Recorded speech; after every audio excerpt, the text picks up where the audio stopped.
There is no desire more natural than the desire for knowledge. We try all the ways that can lead us to it. When reason fails us, we use experience. Experience, by example led, by varied trials art has bred, which is a weaker and less dignified means. But truth is so great a thing that we must not disdain any medium that will lead us to it. Reason has so many shapes that we know not which to lay hold of. Experience has no fewer. The inference that we try to draw from the resemblance of events is uncertain, because they are always dissimilar. There is no quality so universal in this aspect of things as diversity and variety. Both the Greeks and the Latins, and we ourselves, use eggs for the most express example of similarity.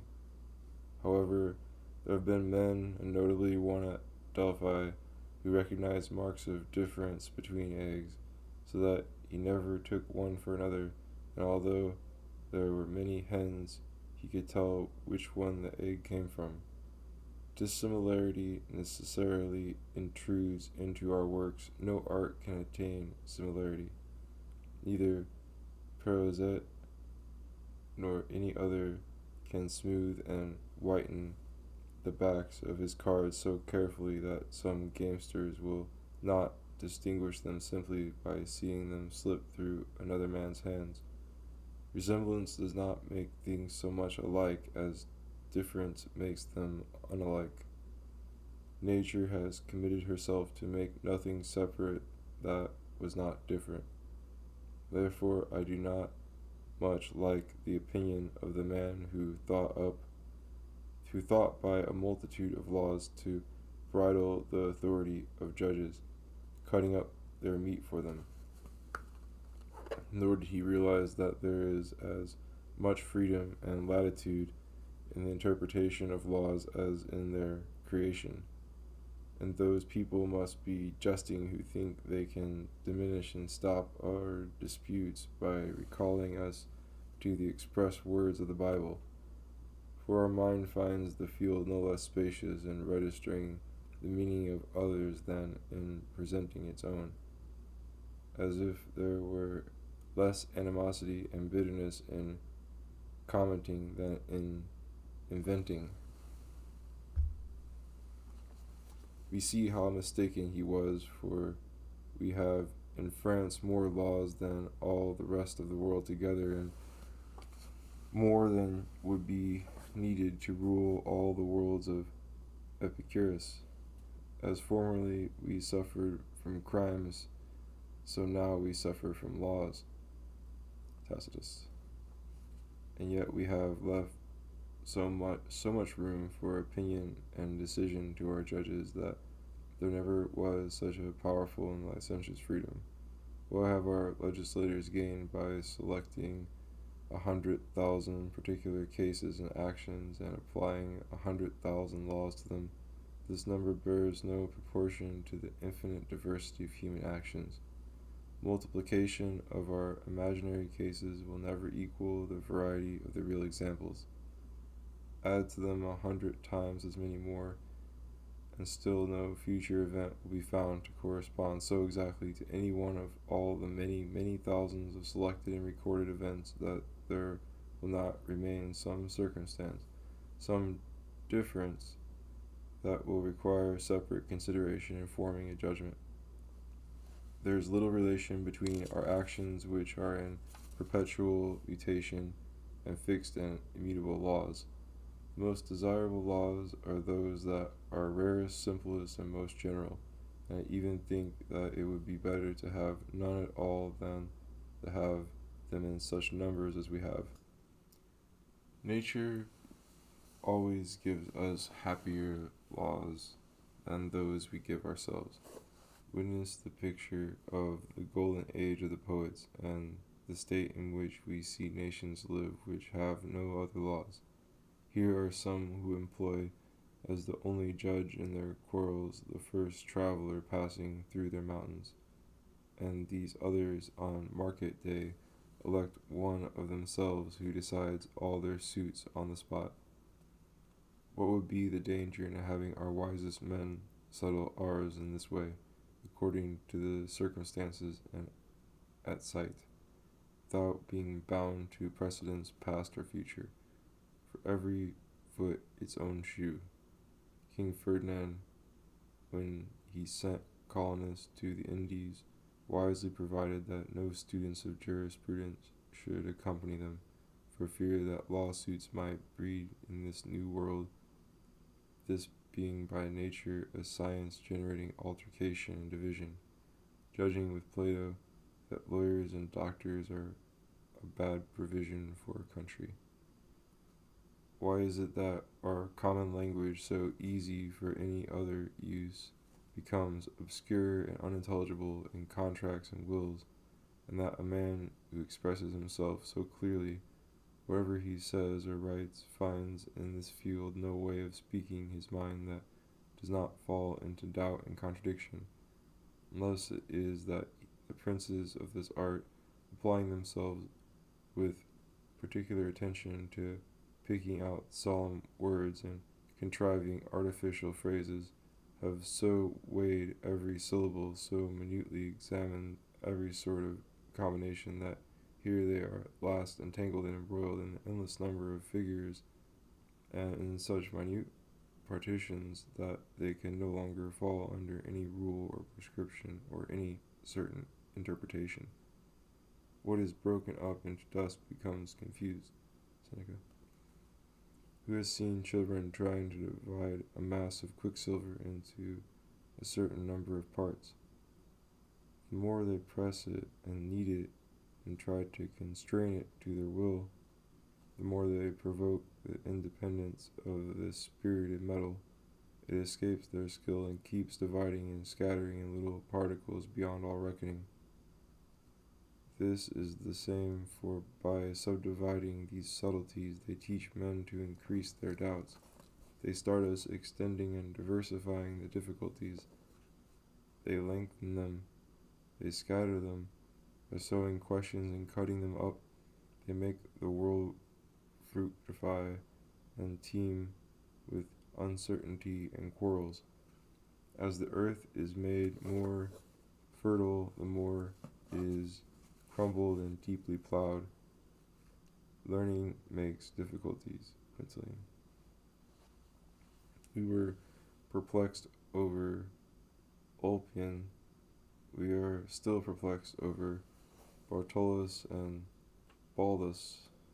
We should have wiped out the traces of this innumerable diversity of opinions instead of wearing them as decoration and cramming the heads of posterity with them. I do not know what to say about it, but it is evident from experience that so many interpretations disperse the truth and shatter it. Aristotle wrote to be understood. If he did not succeed, still less will another man, less able, and not treating his own ideas. By diluting the substance, we allow it to escape and spill it all over the place. Of one subject we make 1,000, and multiplying and subdividing fall back into Epicurus's infinity of atoms. Never did two men judge alike about the same thing, and it is impossible to find two opinions exactly alike, not only in different men, but in the same man at different times. Ordinarily, I find subject for doubt in what the commentary has not deigned to touch on. I am more apt to trip on flat ground, like certain horses I know which stumble more often on a smooth road. Who would not say that glosses increase doubts and ignorance, since there is no book to be found, whether human or divine, with which the world busies itself, whose difficulties are cleared up by interpretation? The 100th commentator hands it on to his successor, thornier and rougher than the first one had found it. When do we agree and say, there has been enough about this book, henceforth there is nothing more to say about it? This is best seen in law practice. We give legal authority to numberless doctors, numberless decisions, and as many interpretations. Do we therefore find any end to the need of interpreting? Do we see any progress in advance toward tranquility? Do we need fewer lawyers and judges than when this mass of law was still in its infancy? On the contrary, we obscure and bury the meaning. We no longer find it except hidden by so many enclosures and barriers. Men do not know the natural infirmity of their mind. It does nothing but ferret and quest, and keeps incessantly whirling around, building up and becoming entangled in its own work, like our silkworms, and is suffocated in it. A mouse in a pitch barrel, Erasmus. It thinks it notices from a distance some sort of glimmer of imaginary light and truth, but while running toward it is crossed by so many difficulties and obstacles, and diverted by so many new quests, that it strays from the road bewildered. Not very different from what happened to Aesop's dogs, who, discovering something that looked like a dead body floating in the sea and being unable to approach it, attempted to drink up the water and dry up the passage, and choked in the attempt. To which may be joined what a certain Crates said of the writings of Heraclitus, that they needed a good swimmer for a reader, so that the depth and weight of Heraclitus's learning should not sink him and drown him. It is only personal weakness that makes us content with what others or we ourselves have found out in this hunt for knowledge. An abler man will not rest content with it. There is always room for a successor, yes, and for ourselves, and a road in another direction. There is no end to our researches. Our end is in the other world. It is a sign of contradiction of the mind when it is content or of weariness. The spirited mind never stops within itself. It is always aspiring and going beyond its strength. It has impulses beyond its powers of achievement. If it does not advance and press forward and stand at bay and clash, it is only half alive. Its pursuits are boundless and without form. Its food is wonder, the chase, ambiguity. Apollo revealed this clearly enough, always speaking to us equivocally, obscurely and obliquely, not satisfying us but keeping our minds interested and busy. It is an irregular perpetual motion without model and without aim. Its inventions excite, pursue, and produce one another.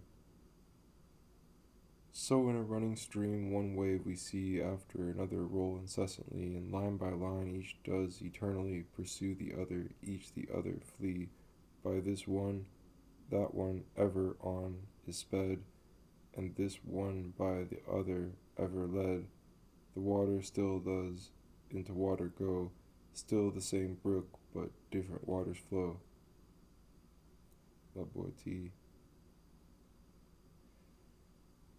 It is more of a job to interpret the interpretations than to interpret the things. And there are more books about books than about any other subject. We do nothing but write glosses about each other. The world is swarming with commentaries of authors. There is a great scarcity. Is it not the chief and most reputed learning of our times to learn to understand the learned? Is that not the common and ultimate end of all studies? Our opinions are grafted upon one another. The first serves as a stock for the second for the third. Thus we scale the ladder step by step, and thence it happens that he who has mounted highest has often more honor than merit, for he has only mounted one speck higher on the shoulders of the next last. How often, and perhaps how stupidly, have I extended my book to make it speak of itself, Stupidly, if only for this reason, that I should have remembered what I say of others who do the same, that these frequent sheep's eyes at their own work testify that their heart thrills with love for it, and that even the rough, disdainful blows with which they beat it are only the love taps and affectations of maternal fondness, in keeping with Aristotle, to whom self appreciation and self depreciation often spring from the same sort of arrogance. For as for my excuse, that I ought to have more liberty in this than others, precisely because I write of myself in my writings as of my other actions, because my theme turns in upon itself, I do not know whether everyone will accept it. I have observed in Germany that Luther has left as many divisions and altercations over the uncertainty of his opinions and more as he has raised about the Holy Scriptures. Our disputes are purely verbal. I ask what is nature, pleasure, circle, substitution. The question is one of words and is answered in the same way. A stone is a body, but if you pressed on, and what is a body? Substance. And what is substance? And so on, you would finally drive the respondent to the end of his lexicon. We exchange one word for another word, often more unknown. I know better what is man than I know what is animal, or mortal, or rational. To satisfy one doubt, they give me three. It is the Hydra's head. Socrates asked Meno what virtue was. There is, said Meno, the virtue of a man and of a woman, of a magistrate and of a private individual, of a child and of an old man. That's fine, exclaimed Socrates. We were in search of one virtue, and here's a whole swarm of them. We put one question, they give us back a hive of them. As no event and no shape is entirely like another, so none is entirely different from another. An ingenious mixture on the part of nature. If our faces were not similar, we could not distinguish man from beast. If they were not dissimilar, we could not distinguish man from man. All things hold together by some similarity. Every example is lame, and the comparison that is drawn from experience is always faulty and imperfect. However, we fasten together our comparisons by some corner. Thus the laws serve and thus adapt themselves in each of our affairs by some roundabout, forced, and biased interpretation. Since the ethical laws, which concern the individual duty of each man in himself, are so hard to frame, as we see they are, it is no wonder if those that govern so many individuals are more so. Consider the form of this justice that governs us. It is a true testimony of human imbecility, so full it is of contradiction and error. What we find to be leniency and severity in justice, and we find so much of them that I do not know whether the mean between them is met with as often. Are sickly parts and unjust members of the very body and essence of justice. Some peasants have just informed me hastily that a moment ago they left in a wood that belongs to me a man stabbed in 100 places, who is still breathing, and who begged them for pity's sake to bring him some water and help him to get up. They say that they did not dare go near him, and ran away for fear that the officers of the law would catch them there and hold them accountable for the accident, as is done with those who are found near a murdered man, to their total ruin, since they had neither ability nor money to defend their innocence. What could I say to them? It is certain that this act of humanity would have got them into trouble. How many innocent people we have found to have been punished, I mean by no fault of their judges, and how many there have been that we have not found out about. Here is something that happened in my time. Certain men are condemned to death for a murder, the sentence being, if not pronounced, at least decided and determined. At this point, the judges are informed by the officers of an inferior court nearby that they have some prisoners who confess outright to this murder and throw a decisive light on the whole business. They deliberate whether because of this they should interrupt and defer the execution of the sentence passed upon the first accused. They consider the novelty of the case and the precedent it would set in suspending the execution of sentences, that the sentence has been passed according to law, and that the judges have no right to change their minds. In short, these poor devils are sacrificed to the forms of justice. Philip or some other took care of a similar problem in this manner. He had sentenced a man by a definitive judgment to pay a heavy fine to another. The truth came to light some time after, and it turned out that he had decided unfairly. On one side were the rights of the case, on the other side the rights of judicial forms. He gave some satisfaction to both, letting the sentence stand and compensating the loss of the convicted man out of his own purse.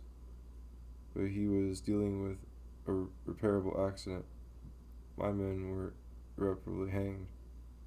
How many condemnations I have seen more criminal than the crime. All this reminds me of these ancient notions that a man is forced to do wrong in detail if he wants to do right in gross, and injustice in little things if he wants to achieve justice in great ones. That human justice is formed on the model of medicine, according to which all that is useful is also just and honest, and what the Stoics hold, that nature herself goes against justice in most of her works, and what the Cyrenaics hold, that there is nothing just in itself, that customs and laws shape justice, and the Theodorians, who consider theft, sacrilege, and every sort of lechery just for a wise man, if he knows that it is profitable for him. There is no remedy. My position, like that of Alcibiades, is this: I shall never turn myself over, if I can help it, to a man who can dispose of my head, where my honor and my life depend on the skill and diligence of my attorney more than on my innocence. I would risk a kind of justice that would take into account my good deeds as well as my bad, from which I would have as much to hope as to fear. Lack of punishment is not sufficient pay for a man who does better than not doing wrong. Our justice offers us only one of her hands, and the left at that.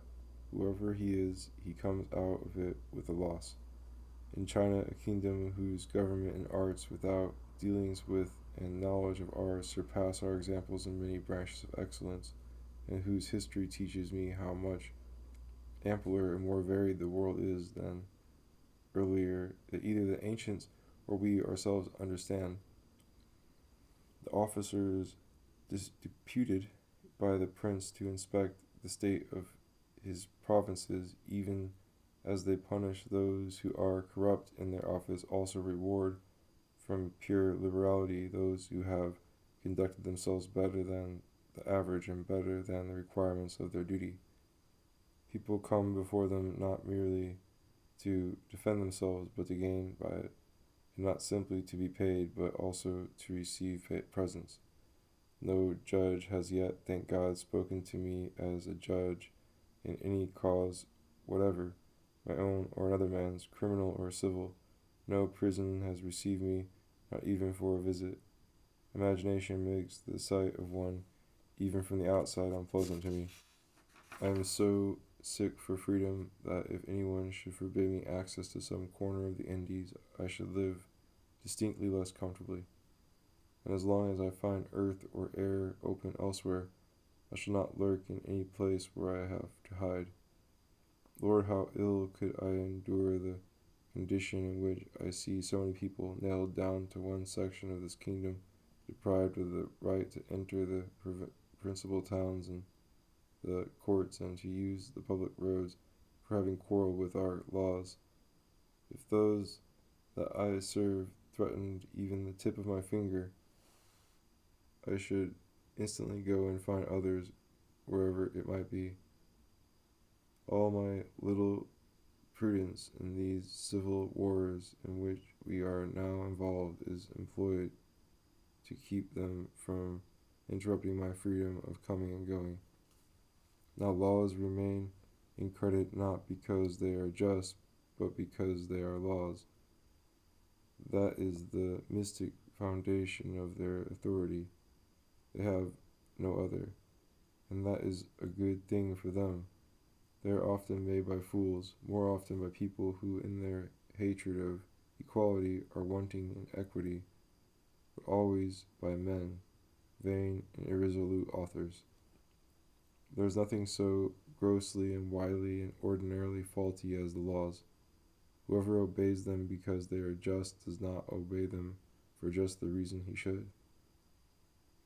Our French laws, by their irregularity and lack of form, rather lend a hand to the disorder and corruption that is seen in their administration and execution.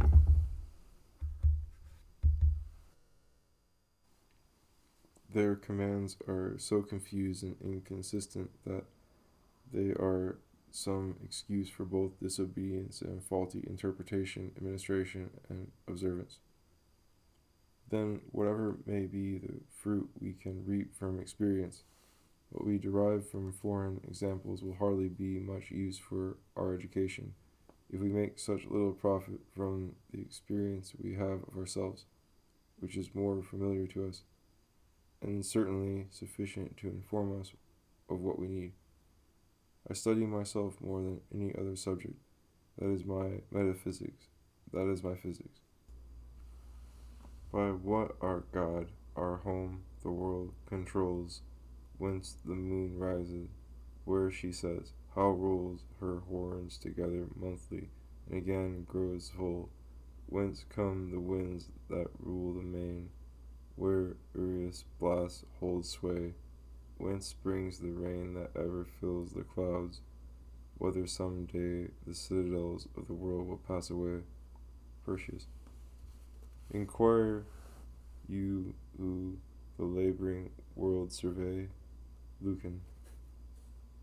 In this universe of things, I ignorantly and negligently let myself be guided by the general law of the world. I shall know it well enough when I feel it. My knowledge could not make it change its path. It will not modify itself for me. It is folly to hope it, and greater folly to be troubled about it, since it is necessarily uniform, public, and common. The goodness and capacity of the governor should free us absolutely and fully from worrying about his government. Philosophical inquiries and meditations serve only as food for our curiosity. The philosophers with much reason refer us to the rules of nature, but these have no concern with such sublime knowledge. The philosophers falsify them and show us the face of nature painted in too high a color and too sophisticated, whence spring so many varied portraits of so uniform a subject.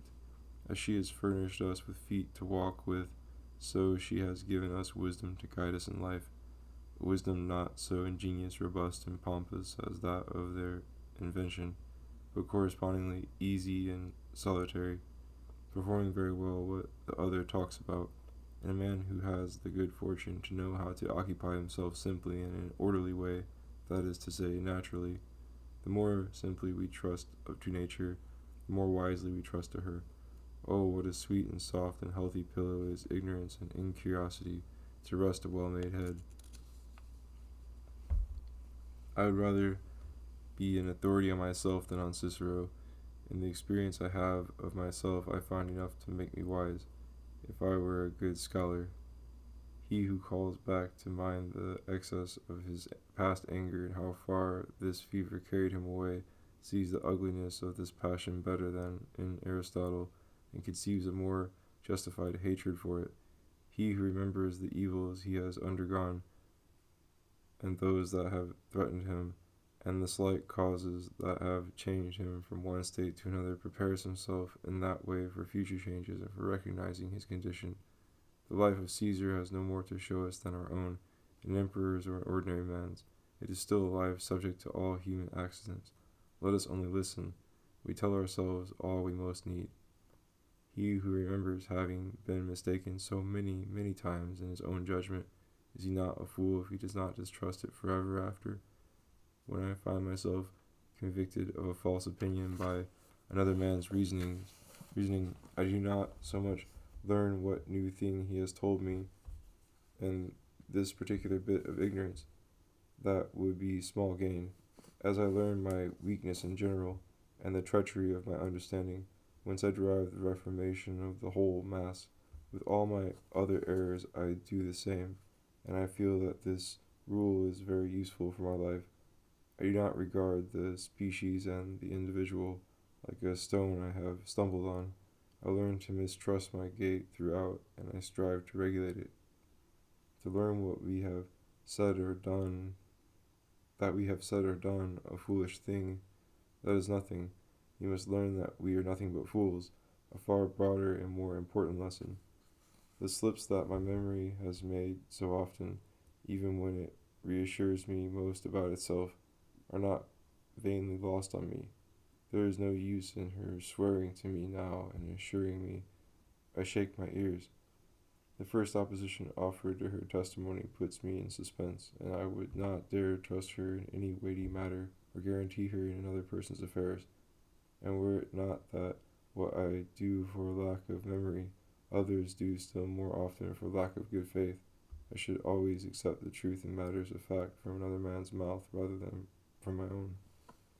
If each man watched closely the effects and circumstances of the passions that dominate him, as I have done with the ones I have fallen prey to, he would see them coming and would check their impetuosity and course a bit. They do not always leap at our throats at a single bound. There are threats and degrees. As when a rising wind makes white waves fly, the sea heaves slowly, raising billows high, and surges from the depths to meet the sky. Virgil.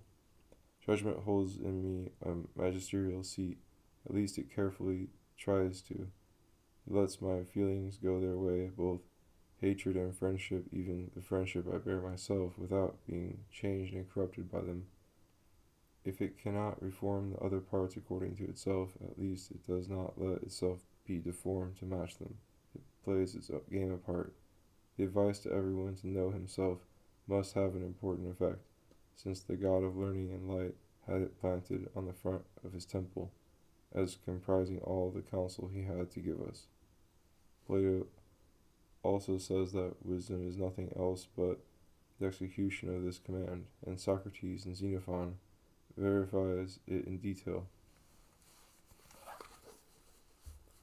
The difficulties and obscurity in any science are perceived only by those who have access to it, for a man needs at least some degree of intelligence to be able to notice that he does not know, and we must push against a door to know that it is closed to us, whence arises this Platonic subtlety, that neither those who know need inquire, since they know, nor those who do not know, since in order to inquire they must know what they are inquiring about.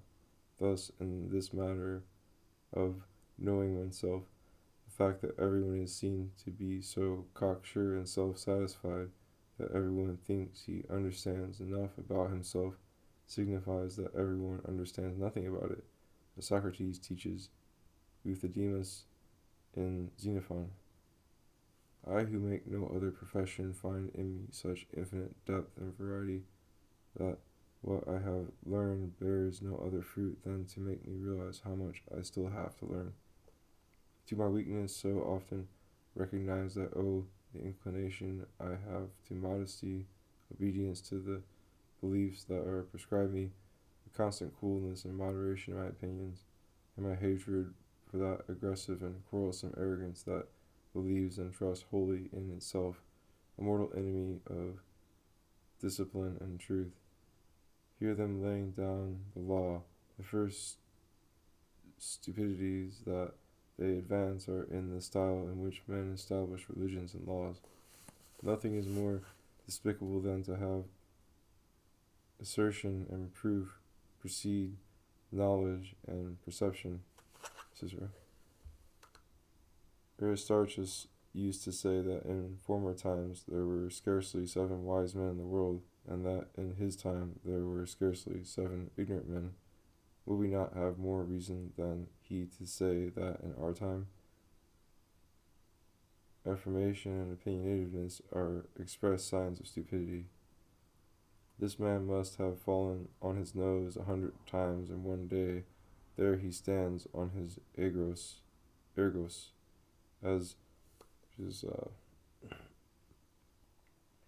means the spurs or hackles of a gamecock, but it may also mean the quibbling use of therefore. As positive and unshaken as before, you would think that someone had since infused in him some sort of new soul and intellectual vigor, and that he was like that ancient son of the earth who renewed his courage and strength by his fall, whose limbs, however tired, by touching Mother Earth with energy were fired. Does not this headstrong incorrigible think that he picks up a new mind by picking up a new argument? It is from my experience that I affirm human ignorance, which is, in my opinion, the most certain fact in the school of the world. Those who will not conclude their own ignorance from so vain an example as mine, or as theirs, let them recognize it through Socrates, the master of masters. For the philosopher Antisthenes used to say to his pupils, "Let us go, you and I, to hear Socrates. There I shall be a pupil with you." And maintaining this doctrine of his Stoic sect, that virtue was enough to make a life fully happy and free from need of anything whatever, he would add, excepting the strength of Socrates. Thus long attention that I devote to study myself trains me also to judge passively of others, and there are a few things of which I speak more felicitously and excusably. It often happens that I see and distinguish the characters of my friends more exactly than they do themselves. I have astonished at least one by the pertinence of my description, and have given him information about himself. By training myself from my youth to see my own life mirrored in that of others, I have acquired a studious bent in that subject, and when I am thinking about it, I let few things around me which are useful for that purpose escape my notice. Countenances, humors, statements, I study everything, what I must flee, what I must follow. So I reveal to my friends by their outer manifestations their inward inclinations. I do not attempt to arrange this infinite variety of actions, so diverse and so disconnected, into certain types and categories, and distribute my lots and divisions distinctly into recognized classes and sections. How many kinds there are, their titles manifold, we are not told. Virgil. The scholars distinguish and mark off their ideas more specifically and in detail. I, who cannot see beyond what I have learned from experience without any system, present my ideas in a general way and tentatively. As in this, I speak my meaning in disjointed parts, as something that cannot be said all at once and in a lump. Relatedness and conformity are not found in low and common minds such as ours. Wisdom is a solid and integral structure, each part of which holds its place and bears its mark. Wisdom alone is wholly directed toward itself. I leave it to artists and I do not know if they will achieve it in a matter so complex, minute, and accidental, to range into bands this infinite diversity of aspects, to check our inconsistency and set it down in order. Not only do I find it hard to link our actions with one another, but each one separately I find hard to designate properly by some principal characteristics, so two-sided and motley do they seem in different lights. What is remarked as rare in Perseus, king of Macedonia, that his mind, sticking to no one condition, kept wandering through every type of life and portraying such a flighty and erratic character that neither he nor anyone else knew what kind of a man he was, seems to me to fit nearly everybody. And above all men, I have known another of his stature, Henry the Fourth, possibly, to whom this conclusion would apply still more properly. I think no middle position, always being carried away from one extreme to the other by causes impossible to guess, no kind of course without tacking and changing direction amazingly, no quality unmixed, so that the most likely portrait of him that men will be able to make some day will be that he affected and studied to make himself known by being unknowable. We need very strong ears to hear ourselves judged frankly, and because there are few who can endure frank criticism without being stung by it, those who venture to criticize us perform a remarkable act of friendship, for to undertake to wound and offend a man for his own good is to have a healthy love for him. I find it a rough task to judge a man in whom the bad qualities exceed the good. Plato prescribes 3 qualities in a man who wants to examine another man's soul: knowledge, goodwill, boldness. Sometimes people used to ask me what I would have thought myself good for, if anyone had thought of using me while I was young enough. While better blood gave strength before the snows of envious age were sprinkled on my brows. For nothing, I said, and I readily excused myself for not knowing how to do anything that would enslave me to others. But I would have told my master home truths and watched over his conduct if he had been willing, not in general by schoolmasterly lessons which I do not know, and I see no true reform spring from them in those who know them, but by observing his conduct step by step at every opportunity, judging it with my own eyes, piece by piece, simply and naturally, making him see how he stands in public opinion, and opposing his flatterers. There is not one of us who would be worse than the kings if he were as continually spoiled as they are by that rabble.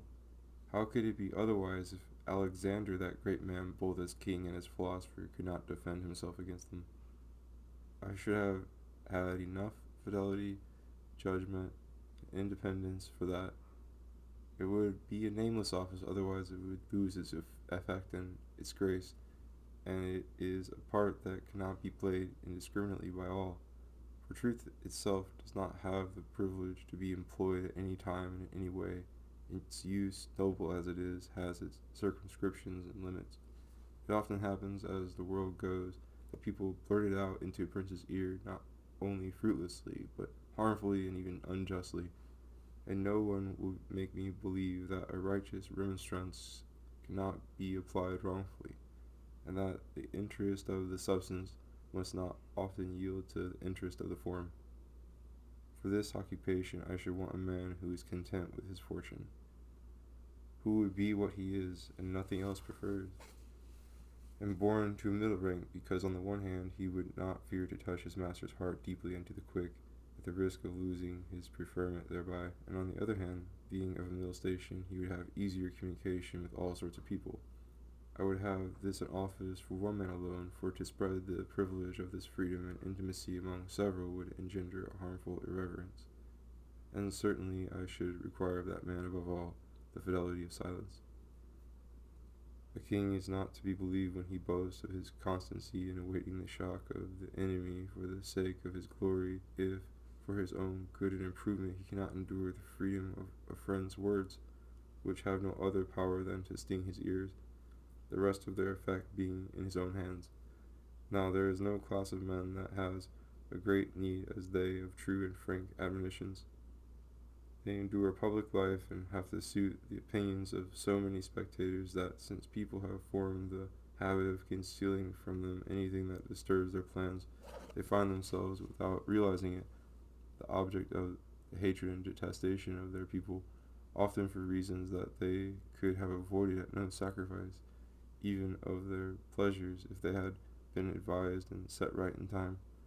Ordinarily, their favorites look out for themselves more than for their master, and this serves them well, since in truth most of the duties of true friendship are hard and dangerous to attempt toward a sovereign, so that there is need not only of much affection and frankness, but of much courage as well.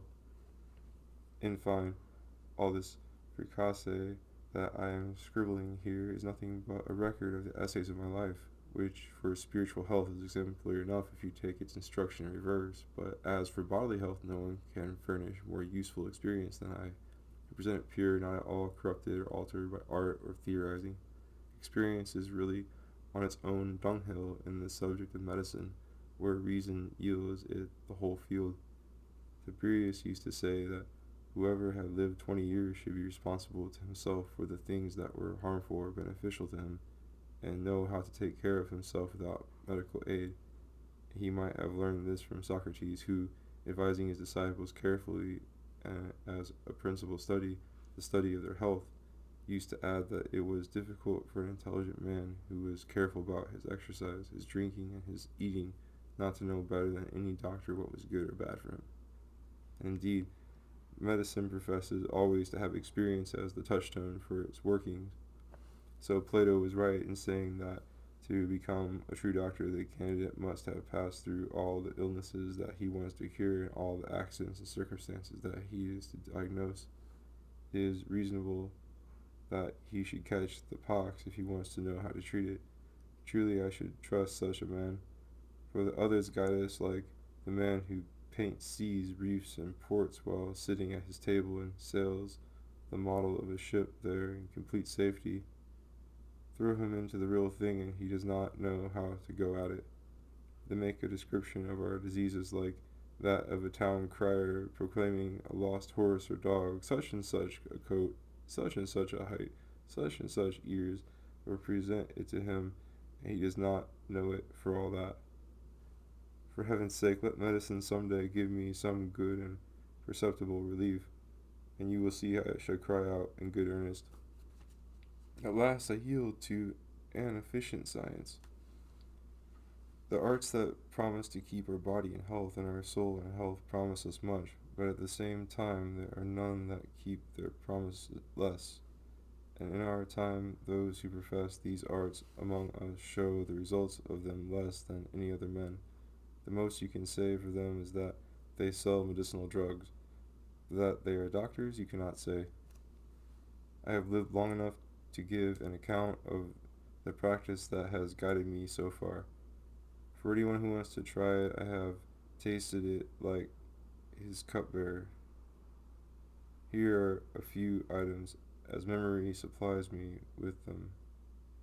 I have no habit that has not varied according to circumstances, but I record those that I have seen most frequently in action, which have had most hold on me up to this moment. My way of life is the same in sickness as in health. The same bed, the same hours, the same food served me, and the same drink. I make no adjustments at all, save for moderating the amount according to my strength and appetite. Health for me is maintaining my accustomed state without disturbance. Do I see that sickness dislodges me in one direction? If I trust the doctors, they will turn me aside in another. And both by fortune and by art, there I am off my road. I believe nothing with more certainty than this, that I cannot be hurt by the use of things that I have been so long accustomed to. It is for habit to give form to our life. Just as it pleases, it is all powerful in that it is Circe's drink,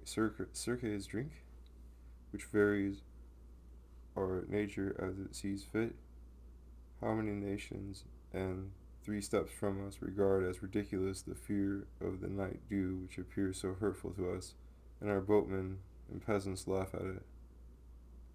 You make a German sick if you put him to bed on a mattress, like an Italian on a feather bed, and a Frenchman without curtains and a fire.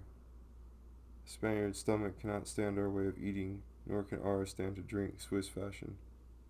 A A German pleased me at Augsburg by attacking the disadvantages of our fireplaces by the same argument we ordinarily use to condemn their stoves. For in truth, that stifling heat and the smell of that material they are made of when it gets hot give most of those who are not used to them a headache, not me. But after all, since this heat is even, constant, and general, without flame, without smoke, without the wind that the opening of our chimneys brings us, it has good grounds in other respects for comparison with ours.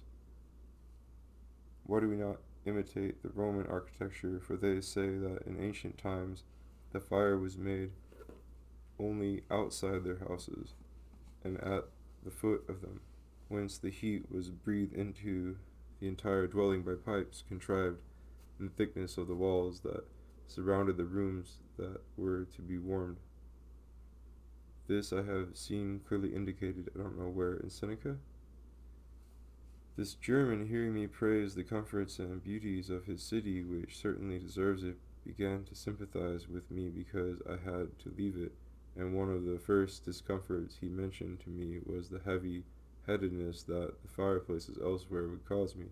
He had heard someone make this complaint and associated it with us being disabled by habit from noticing it at home. All heat that comes from fire makes me feel weak and heavy. Yet Evenus said that the best condiment of life was fire. I prefer any other way of escaping from the cold. We are afraid of the wine at the bottom of the cask. In Portugal, its flavor is considered delicious, and it is the drink of princes. In short, each nation has many customs and usages that are not only unknown, but savage and miraculous to some other nation. What shall we do with this people that admits none but printed evidence, that does not believe men unless they are in a book, or truth unless it is of competent age? We dignify our stupidities when we put them in print. It carries very different weight with this people if you say, I have read it, than if you say, I have heard it. But I, who do not disbelieve men's mouths any more than their hands, and who know that people write just as injudiciously as they speak, and who esteem this age just as if it were another that is past, I quote a friend of mine as readily as Aulus Gellius or Macrobius, and what I have seen as what they have written. And as they hold that virtue is no greater for being of longer standing, so I consider that truth is no wiser for being older. I often say that it is pure stupidity that makes us run after foreign and scholarly examples. Here is as great an abundance of them in this age as in that of Homer and Plato. But is it not true that we seek rather the honor of quoting than the truth of the statement, as if it were greater to borrow our proofs from the shop of Vascosan or Plantin than from what may be seen in our own village, or rather indeed that we have not the wit to pick out and put to use what happens before our eyes, and to judge it keenly enough to make it an example. For if we say we lack authority to gain credence for our own testimony, we say so without reason. By the same token, in my opinion, from the most ordinary, commonplace, familiar things, if we could put them in their proper light, can be formed the greatest miracles of nature and the most wondrous examples, especially on the subject of human actions. Now, my subject, leaving aside the examples that I know from books and what Aristotle says about Andrew of Argos, that he crossed the arid sands of Libya without drinking, a gentleman who has acquitted himself worthily in several charges, said in my presence that he had gone from Madrid to Lisbon in midsummer without drinking. He is in vigorous health for his age and has nothing extraordinary in his way of living except this, that he will go 2 or 3 months, even a year, so he told me, without drinking. He feels some thirst, but he lets it pass, and maintains that it is an appetite that easily grows languid by itself, and he drinks more out of caprice than from need or for pleasure. Here's another. It was not long ago that I found one of the most learned men in France and a man of no mean fortune studying in the corner of a hall which had been partitioned off for him with hangings, and around him an unrestrained hubbub of his servants. He told me, and Seneca said much the same thing of himself, that he derived profit from this racket, as if, battered by this noise, he withdrew and concentrated in himself better for contemplation, and that this storm of voices drove his thoughts inward. While a student in Padua, he had for so long a time a study exposed to the rattle of coaches and the tumult of the square that he trained himself not only to disregard the noise, but to use it for the benefit of his studies. Socrates replied to Alcibiades, who wondered how he could endure the perpetual din of his wife's scolding, like those who are accustomed to the ordinary sound of wheels drawing water. I am quite the opposite. My mind is sensitive and ready to take flight. When it is absorbed in itself, the slightest buzz of a fly is the death of it. Seneca, in his youth, having bitten hard on Sextius' example of eating nothing that had been killed, got along without it for a year with pleasure, as he says, and he left off only so as not to be suspected of borrowing this rule from certain new religions that were disseminating it. At the same time, from the precepts of Attalus, he adopted this one, not to sleep any more on yielding mattresses, and continued to use even in his old age the kind that does not give way under the body. What the practice of his time makes him reckon as austerity, ours makes us consider effeminacy. Look at the difference between the life of my manual laborers and my own. The Scythians and Indians are in no respect more remote from my powers and ways. I know I have taken boys out of begging into my service who soon after have left me my kitchen and their livery just to return to their former life, and I found one of them afterward picking up mussels in the dump heap for his dinner, and neither by entreaties nor by threats could I tear him away from the savour and sweetness he found in indigence. Beggars have their splendours and their sensual pleasures as well as rich men, and it is said their political dignities and orders. These are results of habit. It can shape us not only into whatever form it pleases. Therefore, say the sages, we must choose the best form, which habit will promptly make easy for us, but also shape us for change and variation, which is the noblest and most useful of its teachings. The best of my bodily qualities is that I am flexible and not very stubborn. I have inclinations that are more personal and customary, and more agreeable to me than others, but with very little effort I turn away from them, and easily slip into the opposite habit. A young man should violate his own rules to arouse his vigor and keep it from growing mouldy and lax, and there is no way of life so stupid and feeble as that which is conducted by rules and discipline. If he would drive a mile, he looks to bookish lore to designate the time, as if his eye is sore. He scans his stars and gets the salve then, not before. He will even plunge often into excess if he will take my advice, otherwise the slightest dissipation will ruin him, and he will become awkward and disagreeable in company.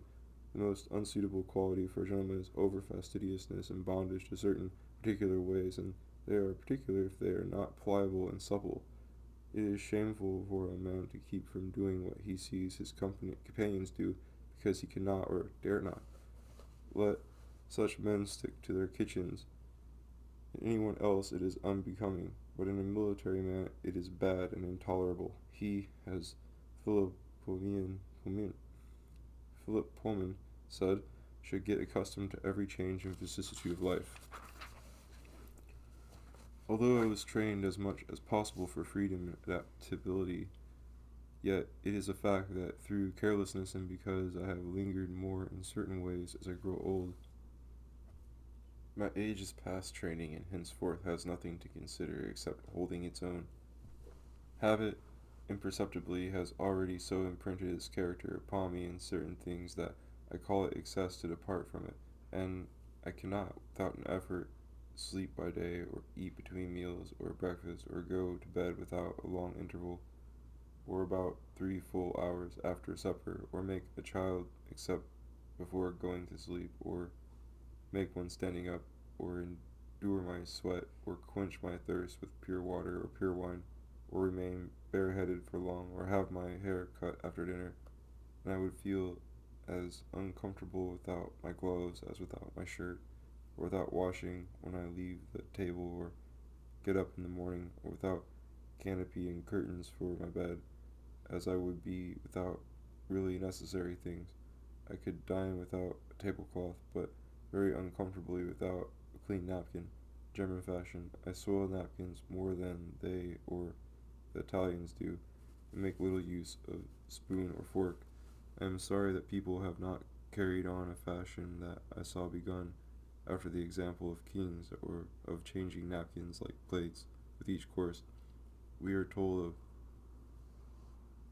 that tough soldier Marius that as he grew old, he grew fastidious in his drinking and drank only out of one particular cup of his. I too indulge my preference for a glass of a certain shape, and do not willingly drink from a common glass any more than I like to be served by a common hand. I dislike all metal compared with a clear and transparent material. Let my eyes also taste according to their capacity. I owe many such weaknesses to habit. Nature, too, for her part, has brought me her share, such as no longer being able to stand 2 full meals a day without overloading my stomach, or complete abstinence from one of those meals without filling myself with wind, drying up my mouth, and numbing my appetite, and suffering from too long exposure to the night air. And in the last few years, before being in the military service, when whole nights are spent on duty, as often happens, after 5 or 6 hours I begin to be troubled by my stomach, as well as by a violent headache, and I do not last until daytime without vomiting. As the others are going off to breakfast, I go off to sleep, and after that I am as gay as before. I had always understood that the evening dew fell only at nightfall, but being long and familiarly associated these past years with a lord who was imbued with the belief that the dew is sharper and more dangerous when the sun begins to set, an hour or two before sundown, when he carefully avoids it. Although he does not fear the night dew, he nearly imprinted in me not so much his opinion as his feeling. What shall we say of the fact that even doubt and inquiry strikes our imagination and changes us? Those who yield suddenly to these propensities bring total ruin upon themselves, and I am sorry for several gentlemen who, by the stupidity of their doctors, have made prisoners of themselves, though still young and sound in health. It would still be better to endure a cold than to lose the enjoyment of social life forever through disuse by giving up so general a practice. It is a troublesome science which decries the pleasantest hours of the day. Let us extend our possession to our utmost means. Most often we toughen ourselves if we persist, and correct our constitutions, as Caesar did his epilepsy by despising it and fighting it. We should conform to the best rules, but not enslave ourselves to them, unless to those, if any there are, to which bondage and slavery is useful. Both kings and philosophers defecate, and ladies too. Public lives are owed to ceremony. Mine, obscure and private, enjoys every natural dispensation. Soldier and Gascon are also qualities a bit subject to indiscretion. Wherefore I will say this about that action, that we should relegate it to certain prescribed nocturnal hours, and force and subject ourselves to them by habit, as I have done, but not subject ourselves, as I have done as I grew old, to any concern for a particularly comfortable place and seat for this function, and make it a nuisance by slowness and fastidiousness. And yet, in the dirtiest functions, it is not somewhat excusable to require more care and cleanliness? Man is by nature a clean and dainty animal. Seneca. Of all natural functions, that is the one that I can least willingly endure to have interrupted. I have seen many soldiers inconvenienced by the irregularity of their bowels. Mine, and I never fail the moment of our assignation, which is when I jump out of bed, unless some violent occupation or illness disturbs us. I have no idea then, as I was saying, where sick men can better place themselves in safety than in keeping quietly to the way of life in which they have been brought up and trained. Change of any sort is disturbing and hurtful. Go ahead and believe that chestnuts are a native of Perigord or of Lucca, or milk and cheese the mountaineers. They keep prescribing for sick men a new way of life, not only new but contrary, a change that a healthy man could not endure. Prescribe water to a Breton of 70, shut up a seaman in an overheated room, forbid a Basque footman to take walks. You deprive them of movement and in the end of air and light. Is it so great a thing to be alive? Obliged to wean our souls from things on which they thrive, we give up living just to keep alive. Should they be said to live who cannot breathe free air or see the light without oppressive care? Maximianus. If they do no other good, they do at least this, that they prepare their patients early for death, undermining little by little and cutting off their enjoyment of life. Both in health and in sickness, I have readily let myself follow my urgent appetites. I give great authority to my desires and inclinations. I do not like to cure trouble by trouble. I hate remedies that are more nuisance than the disease. To be subjected to the stone and subjected to abstaining from the pleasure of eating oysters, those are two troubles for one. The disease pinches us on one side, the rule on the other. Since there is a risk of making a mistake, let us risk it rather in pursuit of pleasure. The world does the opposite and thinks nothing beneficial that is not painful. It is suspicious of ease. My appetite in many things has its own accord, suited and adapted itself rather happily to the health of my stomach. Sharpness and pungency in sauces were pleasant to me when I was young. Later, when my stomach grew irritated by them, my taste promptly followed suit. Wine hurts sick people. It is the first thing that my mouth finds distasteful, and with an invincible distaste. Whatever I accept with dislike hurts me, and nothing hurts me that I do with hunger and zest.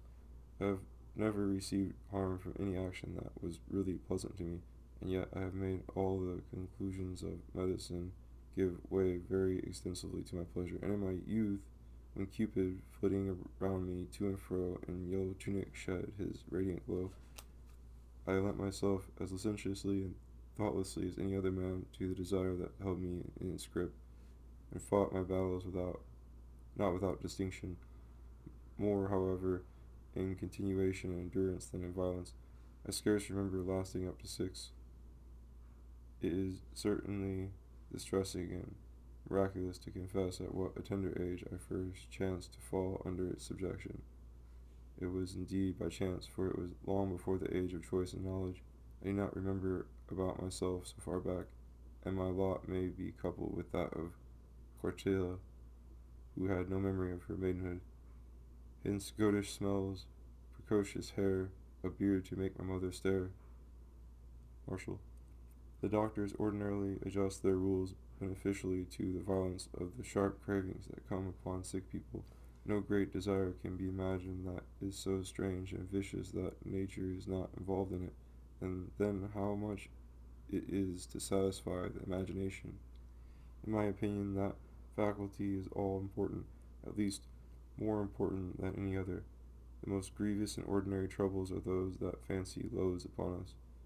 I like this Spanish saying from several points of view. God defend me from myself. I am sorry when I am sick that I do not have some desire that would give me the pleasure of satisfying it. Medicine would hardly deter me from it. It is the same when I am well. I see scarcely anything more to hope and wish for. It is pitiful to be languid and enfeebled even in our desires. The art of medicine is not so fixed that we are without authority. No matter what we do, it changes according to the climates and according to the moons, according to Fernal and according to La Scale.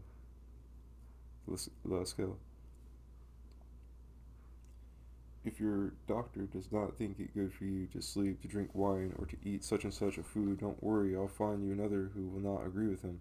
The variety of medical arguments and opinions embraces all kinds of forms. I saw a wretched patient fainting and dying with thirst in order to be cured, and being laughed at later by another doctor who condemned that advice as harmful. Had he not put his pain to good use? A man of that trade died recently of the stone who had practiced extreme abstinence to combat his illness. His colleagues say that, on the contrary, this fasting dried him up and baked the gravel in his kidneys. I have noticed that when I am wounded or sick, talking excites me and hurts me as much as any irregularity I may commit. It is costly and tiring for me to use my voice, for it is loud and strained, so that when I have come to hold the ear of the great with affairs of weight, I have often put them to the trouble of asking me to moderate my voice. This story deserves a digression. Someone in a certain Greek school was speaking loudly as I do. The master of ceremonies sent him word to speak lower. "Let him send me," he said, "the tone in which he wants me to speak." The other replied that he should take his tone from the ears of the person he was speaking to. That was well said, provided it is understood to mean, speak according to the business you have with your hearer. For if it means enough that he hear you, or be guided by him, I do not think it is right. The tone and movement of my voice express and signify my meaning. It is for me to guide it, to make myself understood. There is a voice for instructing, a voice for flattering, a voice for scolding. I want my voice not only to reach my listener, but perhaps to strike him and pierce him. When I berate my footman in a sharp and bitter tone, it would be fine if he should say to me, "Master, speak lower, I can hear you very well." There is a kind of voice adapted to the hearing, not by its volume, but by its quality. Montaigne. Speech belongs half to the speaker, half to the listener. The latter must prepare to receive it according to the motion it takes. As among tennis players, the receiver moves and makes ready according to the motion of the striker and the nature of the stroke. Experience has further taught me this, that we ruin ourselves by impatience. Troubles have their life and their limits, their illnesses and their health. The constitution of diseases is patterned after the constitution of animals. They have their destiny limited from their birth and their days. He who tries to cut them short imperiously by force in the midst of their course prolongs and multiplies them and stimulates them instead of appeasing them. I agree with Crantor that we must neither obstinately and heedlessly oppose evils nor weakly succumb to them, but give way to them naturally according to their condition and our own. We should give free passage to diseases, and I find that they do not stay so long with me who let them go ahead. And some of those that are considered most stubborn and tenacious I have shaken off by their own decadence, without help and without art, and against the rules of medicine. Let us give nature a chance. She knows her business better than we do. But so-and-so died of it. So will you, if not of that disease, of some other. And how many have not failed to die of it, with 3 doctors at their backsides? Example is a hazy mirror, reflecting all things in all ways. If it is a pleasant medicine, take it. It is always that much present gain. I shall never balk at the name or the color, if it is delicious and appetizing. Pleasure is one of the principal kinds of profit. I have allowed colds, gouty discharges, looseness, palpitations of the heart, migraines, and other ailments to grow old and die a natural death within me. I lost them when I had half trained myself to harbor them. They are conjured better by courtesy than by defiance. We must meekly suffer the laws of our condition. We are born to grow old, to grow weak, to be sick in spite of all medicine. That is the first lesson that the Mexicans give their children when, as soon as they come out of their mother's womb, they greet them thus: "Child, you have come into the world to endure, suffer, and keep quiet." It is unjust to complain that what may happen to anyone has happened to someone. Complaining of anything has been unjustly decreed against you alone, Seneca. Look at an old man praying God to keep him in entire and vigorous health, that is to say, to restore his youth. Fool, why aspire in vain with childish prayers? Ovid. Is it not madness? His condition does not allow it. The gout, the stone, indigestion are symptoms of length of years, as are heat, rains, and winds of long journeys. Plato does not believe that Asclepius was at any pains to attempt by treatment to prolong life in a wasted and feeble body, useless to its country, useless to its calling, and for producing healthy, robust children, and he does not consider such concern consistent with divine justice and forethought, which should guide all things toward utility. My good man, it is all over. No one can put you on your feet again. At most, they will plaster and prop you up a bit and prolong your misery an hour or so. Like one who, wishing to support a while a tottering building, props the creaking pile until one day the house, the props, and all together with a dreadful havoc fall. We must learn to endure what we cannot avoid. Our life is composed, like the harmony of the world, of contrary things, also of different tones, sweet and harsh, sharp and flat, soft and loud. If a musician liked only one kind, what would he have to say?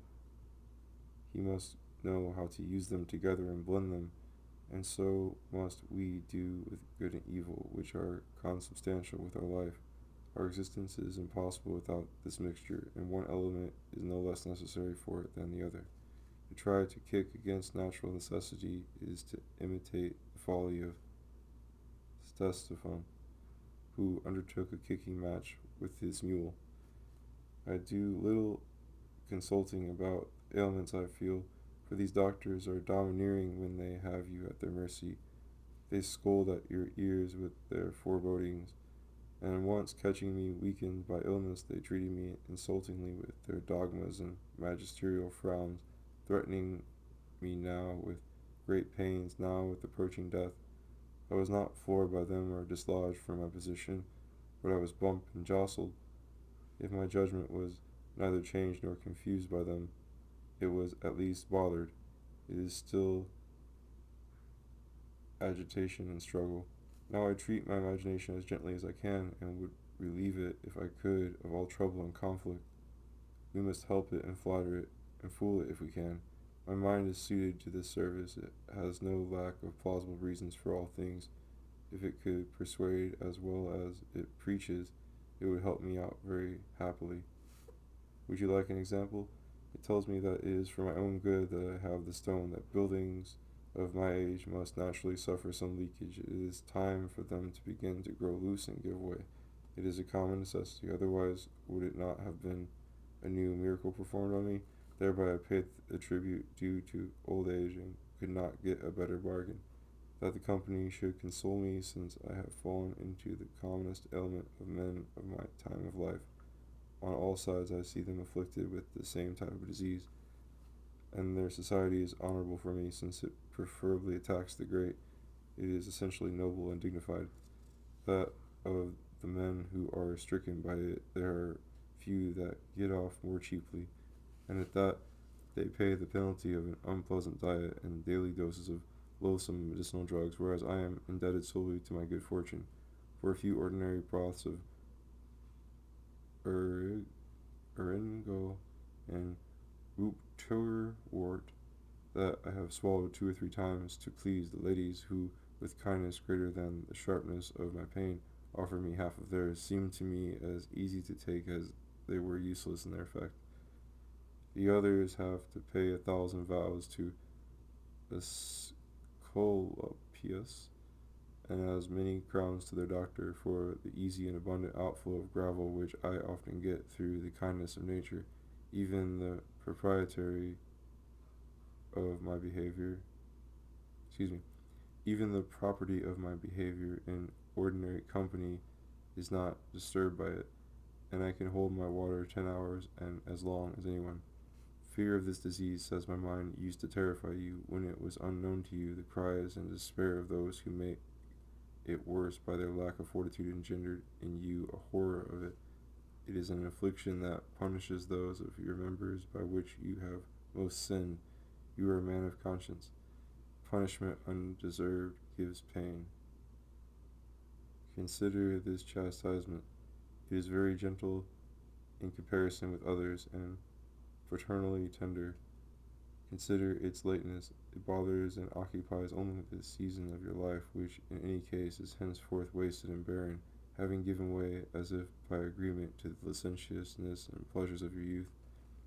The fear and pity that people feel for this illness is a subject of vainglory for you, a quality of which, even if you have purged your judgment and cured your reason of it, your friends still recognize some tincture in your makeup.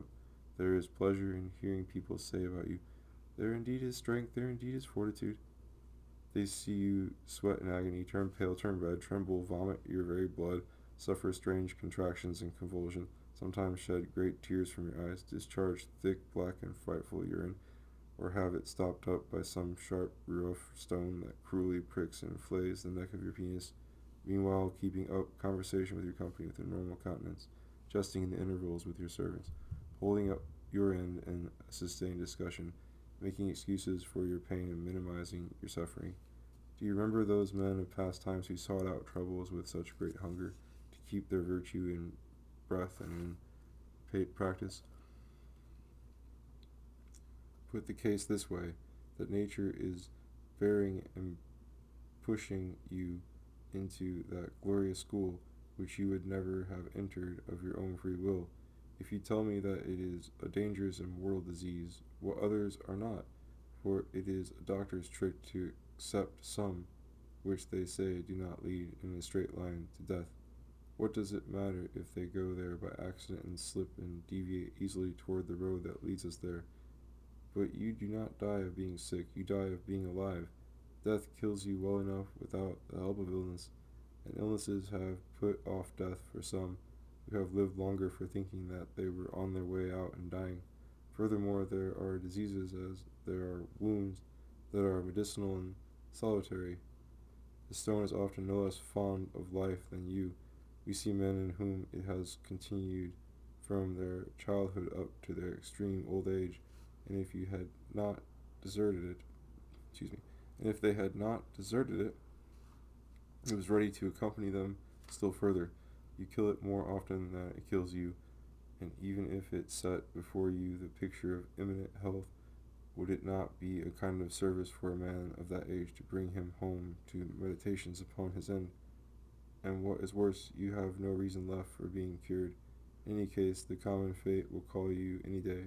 Consider how artfully and gently the stone weans you from life and detaches you from the world, not forcing you with tyrannical subjections like so many other afflictions that you see in old people, which keep them continually hobbled and without relief from infirmities and pains, but by warnings and instructions repeated at intervals, intermingled with long pauses for rest, as if to give you a chance to meditate and repeat its lesson at your leisure, to give you a chance to form a sound judgment and make up your mind to it like a brave man. It sets you before the lot that is your condition, the good and also the bad, and a life that on the same day is now very joyous, now unbearable. If you do not embrace death, at least you shake hands with it once a month, whereby you have the further hope that it will catch you some day without a threat, and that, being so often led to port confident that you are still within the accustomed limits, some morning you and your confidence will have crossed the water unawares.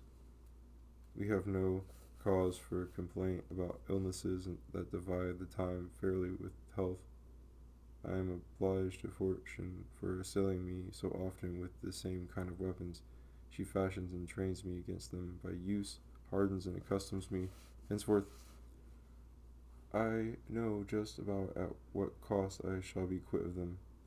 For lack of a natural memory, I make one of paper, and as some new symptom occurs in my disease, I write it down. Whence it comes that at the present moment, when I have passed through virtually every sort of experience, if some grave stroke threatens me, by glancing through these little notes, disconnected like the Sibyl's leaves, I never fail to find grounds for comfort in some favorable prognostic from my past experience.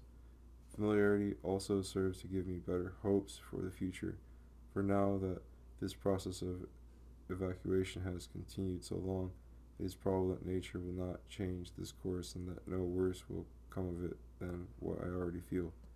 Besides, the nature of this disease is not ill suited to my hasty and impetuous disposition. When it assails me mildly, it frightens me, for that means for long, but by nature it has vigorous and violent spurts. It shakes me to pieces for a day or two. My kidneys lasted an age without weakening. It will soon be another age since their condition changed. Evils have their period like good things. Perhaps this ailment is coming to an end. Age weakens the heat of my stomach. Its digestion being thereby less perfect, it sends on this crude matter to my kidneys.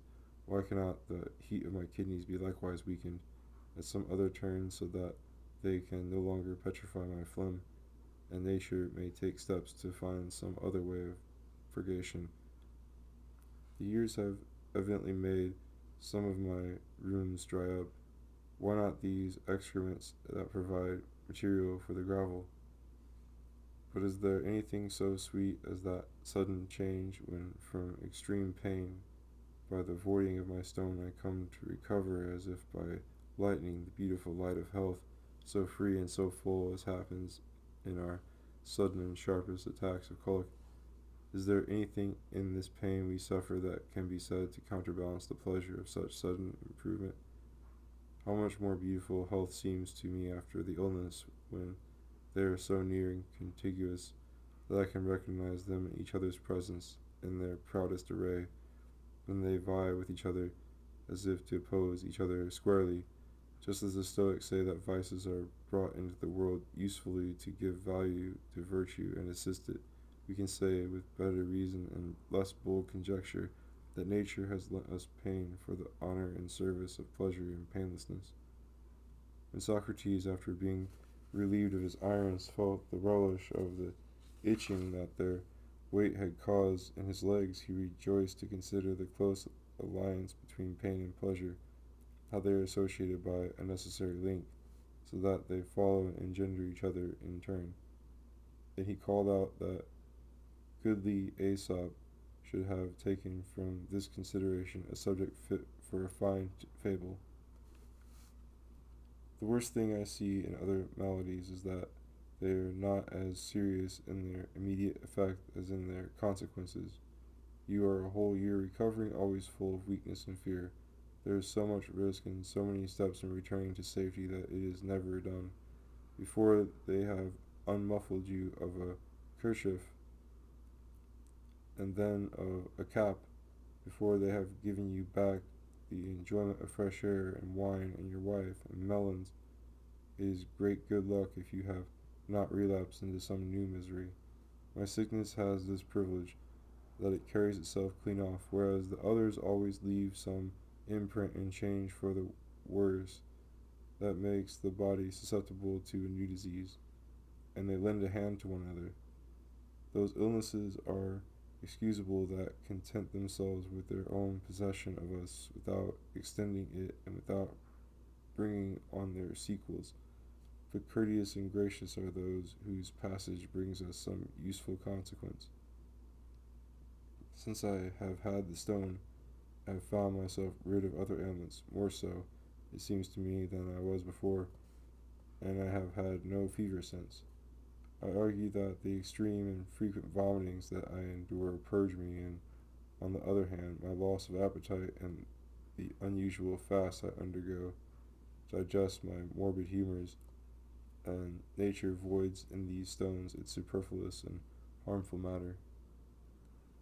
Do not tell me that it is a medicine too dearly bought, for what about all the stinking potions, cauteries, incisions, sweatings, setons, diets, and all the methods of cure that often bring us death because we cannot endure their violence and relentlessness? So when I have an attack, I take it as medicine. When I am exempt, I take it as lasting and complete deliverance.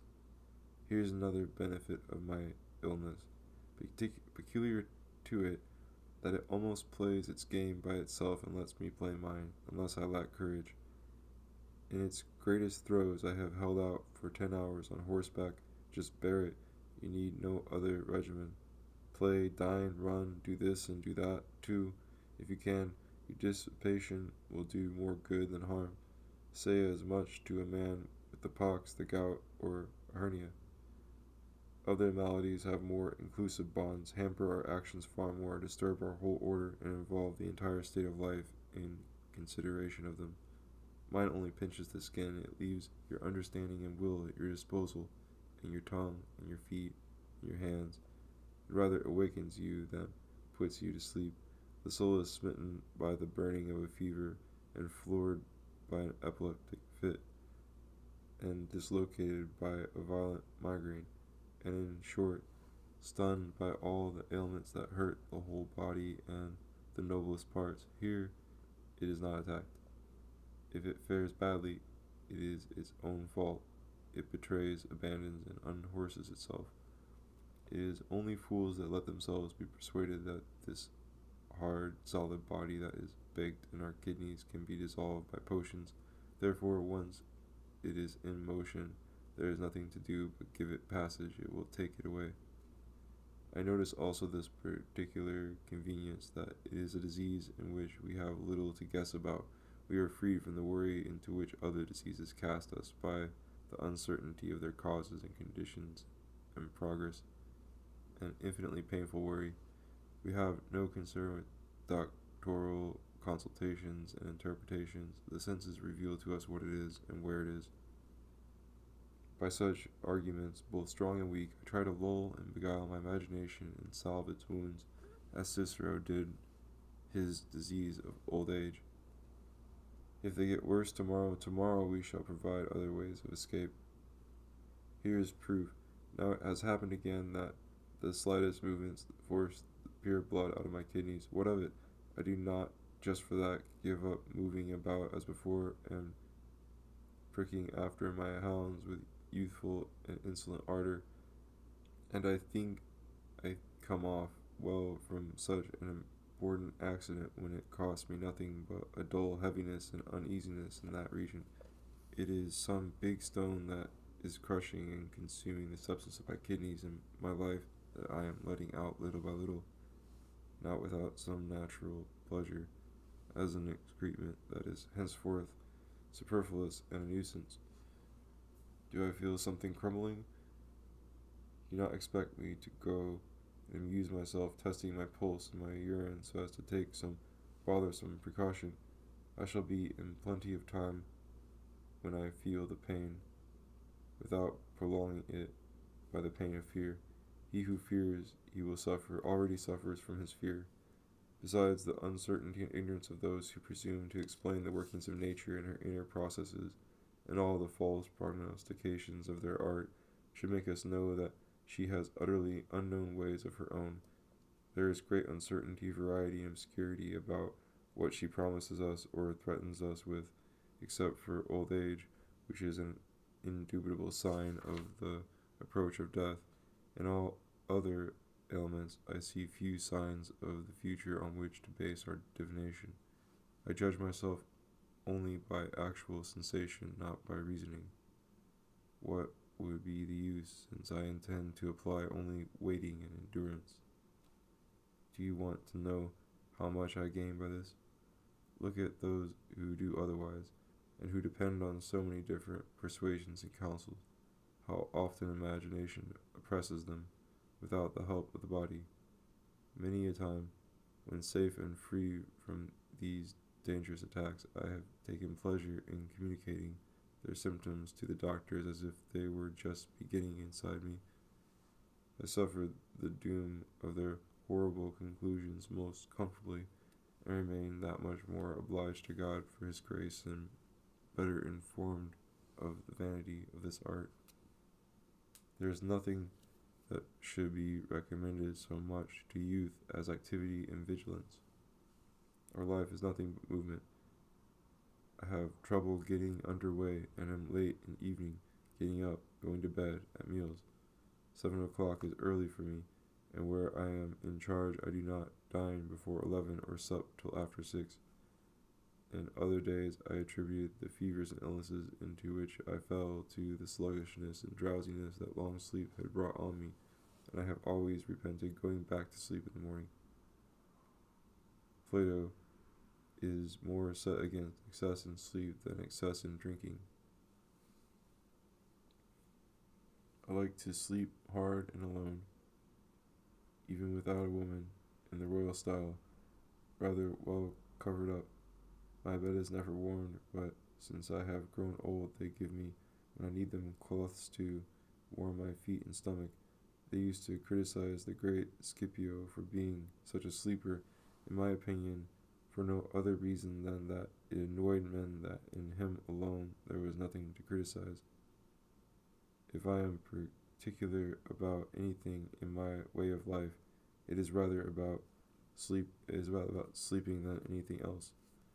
But generally I yield and adapt myself to necessity as much as anyone. Sleeping has occupied a large part of my life, and even at this age I continue to sleep 8 or 9 hours at a stretch.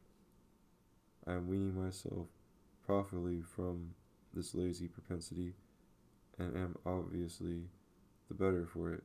I feel the impact of the change a little, but in 3 days it is done, and I hardly know anyone who can live with less sleep when necessary, or who stands up better under exercise, or who is bothered less by military duties. My body is capable of steady but not of vehement or sudden exertion. These days I shun violent exercises which put me into a sweat. My limbs grow tired before they grow warm. I can stay on my feet a whole day, and I do not weary of walking but on pavement. Since my early youth, I have not liked to go except on horseback.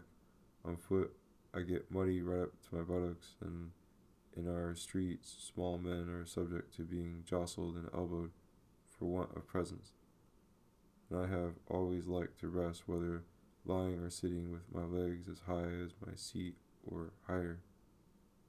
There is no occupation so pleasant as the military one, an occupation both noble in execution, for the strongest, most generous, and proudest of all virtues is valor, and noble in its cause. There is no more just and universal service than the protection of the peace and greatness of your country. You enjoy the company of so many noble, young, active men, the regular sight of so many tragic spectacles, the freedom of that artless relationship, the manly and unceremonious way of life, the variety of 1,000 diverse actions, the brave harmony of martial music which delights your ears and arouses your soul, the honor of this exercise, even its severity and hardship, which Plato esteems so lightly that in his Republic he makes women and children share them. A volunteer, you assign yourself specific roles and risks according to your judgment of their brilliance and importance, and you see when life itself may be justifiably devoted to them. I thought how beautiful to die in arms, Virgil. To fear the common risks that affect so great a throng, not to dare what so many kinds of souls dare, that is for a heart immeasurably weak and base. Company reassures even children. If others surpass you in knowledge and grace and strength and fortune, you have external causes to blame. But if you yield to them in firmness of soul, you have only yourself to blame. Death is more abject, more lingering and distressing in bed than in battle. Fevers and catarrhs are as painful and fatal as a harquebus shot. Whoever is prepared to bear valiantly the accidents of everyday life would not have to swell his courage to become a soldier. To live, my Lucilius, is to fight, Seneca. I do not remember ever having had the itch, yet scratching is one of the sweetest gratifications of nature, and as ready at hand as any. But repentance follows too annoyingly close at its heels. I mostly scratch my ears, which are sometimes itchy on the inside. I was born with all my senses sound almost to perfection. My stomach is comfortably good, as is my head and also my wind, and they usually keep up through my fevers. I have recently turned 56, 6 years beyond the age which some nations, not without cause, had prescribed as such a just limit of life that they allowed no one to exceed it. Yet I still have flashes of recovery so clear, though inconstant and brief, that they fall little short of my youthful health and freedom from pain. I am not speaking of vigor and sprightliness. It is not reasonable that they should follow me beyond their limits. I can endure no longer to remain upon a doorstep in the rain. Horace. My face immediately betrays me, and my eyes, all my changes begin there, and seem a little worse than they really are. I often move my friends to pity before I feel the reason for it. My mirror does not alarm me, for even in my youth I have more than once found myself thus wearing a muddy complexion and an ill-omened look, without any serious consequences, so that the doctors, finding inside me no cause responsible for this outward change, attributed it to the spirit and to some secret passion gnawing me within. They were wrong. If my body obeyed my doctors as well as my soul, we should get along a little more comfortably. My soul was then not only free from disturbance, but also full of satisfaction and gaiety, as it usually is, half by nature, half by design. Nor does the sickness of my mind infect my limbs. I hold that this temperateness of my soul has many a time lifted up my body from its falls. My body is often depressed, whereas if my soul is not jolly, it is at least tranquil and at rest. I had a quartan fever of 4 or 5 months, which quite disfigured me. My mind still kept going, not only peacefully but cheerfully. If the pain is outside of me, the weakness and languor do not distress me much. I know several bodily infirmities that inspire horror if you merely name them, which I should fear less than 1,000 passions and agitations of the spirit that I see prevalent. I have made up my mind to my inability to run any more. It is enough that I crawl, nor do I complain of the natural decay that has hold of me. Who marvels at a goiter in the Alps, Juvenal, any more than I regret that my term of life is not as long and sound as that of an oak? I have no cause to complain of my imagination. I have had few thoughts in my life that have even interrupted the course of my sleep, unless they have been those of desire which awaken me without afflicting me. I seldom dream, and then it is about fantastic things and chimeras usually produced by amusing thoughts, more ridiculous than sad. And I hold that it is true that dreams are faithful interpreters of our inclinations, but there is an art to sorting and understanding them. That dreams repeat whatever holds men in sway, the thoughts, the sights, deeds, worries of the day, is not surprising. Axios. Plato says, moreover, that it is the function of wisdom to draw from them instructions for divining the future.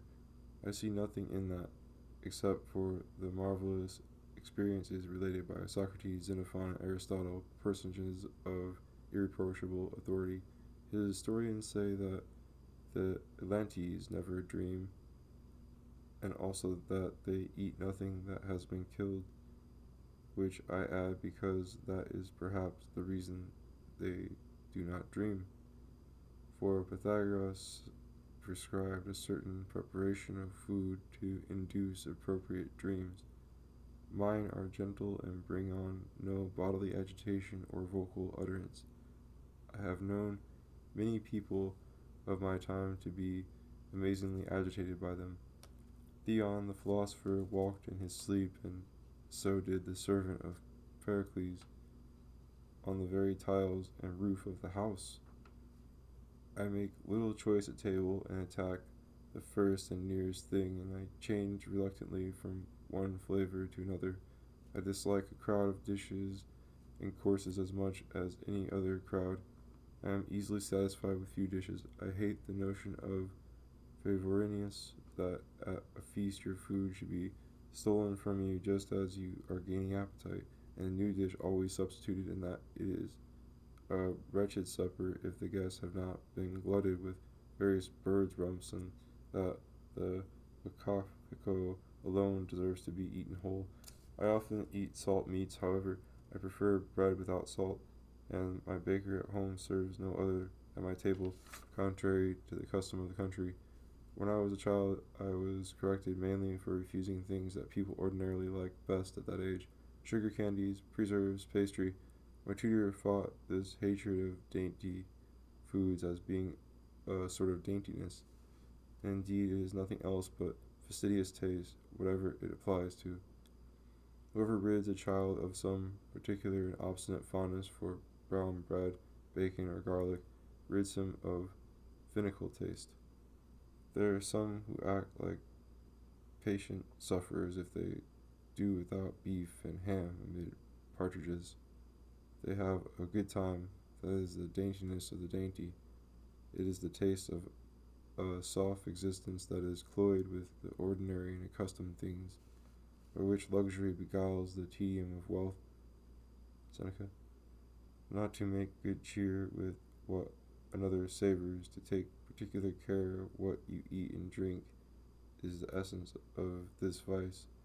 If you fear a meal of greens upon a modest plate, worse. True enough, there is this difference, that it is better to enslave your desire to the things easiest to obtain, but it is always a vice to enslave yourself. I once called a relative of mine fastidious, who in our galleys had lost the ability to use our beds and to get undressed for sleep. If I had any male children, I should cordially wish them my own fortune, the good father that God gave me, who has no return from me except gratitude for his goodness, but certainly a very hearty gratitude, sent me from the cradle to be brought up in a poor village of his, and kept me there as long as I was nursing, and even longer, training me to the humblest and commonest way of life. A well-behaved stomach is a great part of liberty, Seneca. Never take on, and still less give, to your wives the charge of their upbringing. Let them be formed by fortune under the laws of the common people and of nature. Leave it to custom to train them to frugality and austerity, so that they may have rather to come down from rigorousness than climb toward it. His notion aimed at still another goal, to ally me with the people and that class of men that needs our help, and he considered that I was duty bound to look rather to the man who extends his arms to me than to the one who turns his back on me. And this was the reason why he also had me held over the baptismal font by people of the lowliest class, to bind and attach me to them. His plan has succeeded not at all badly.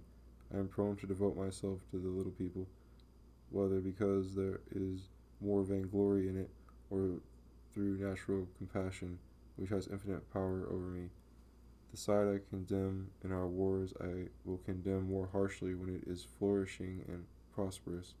I will be somewhat reconciled to it when I see it miserable and crushed.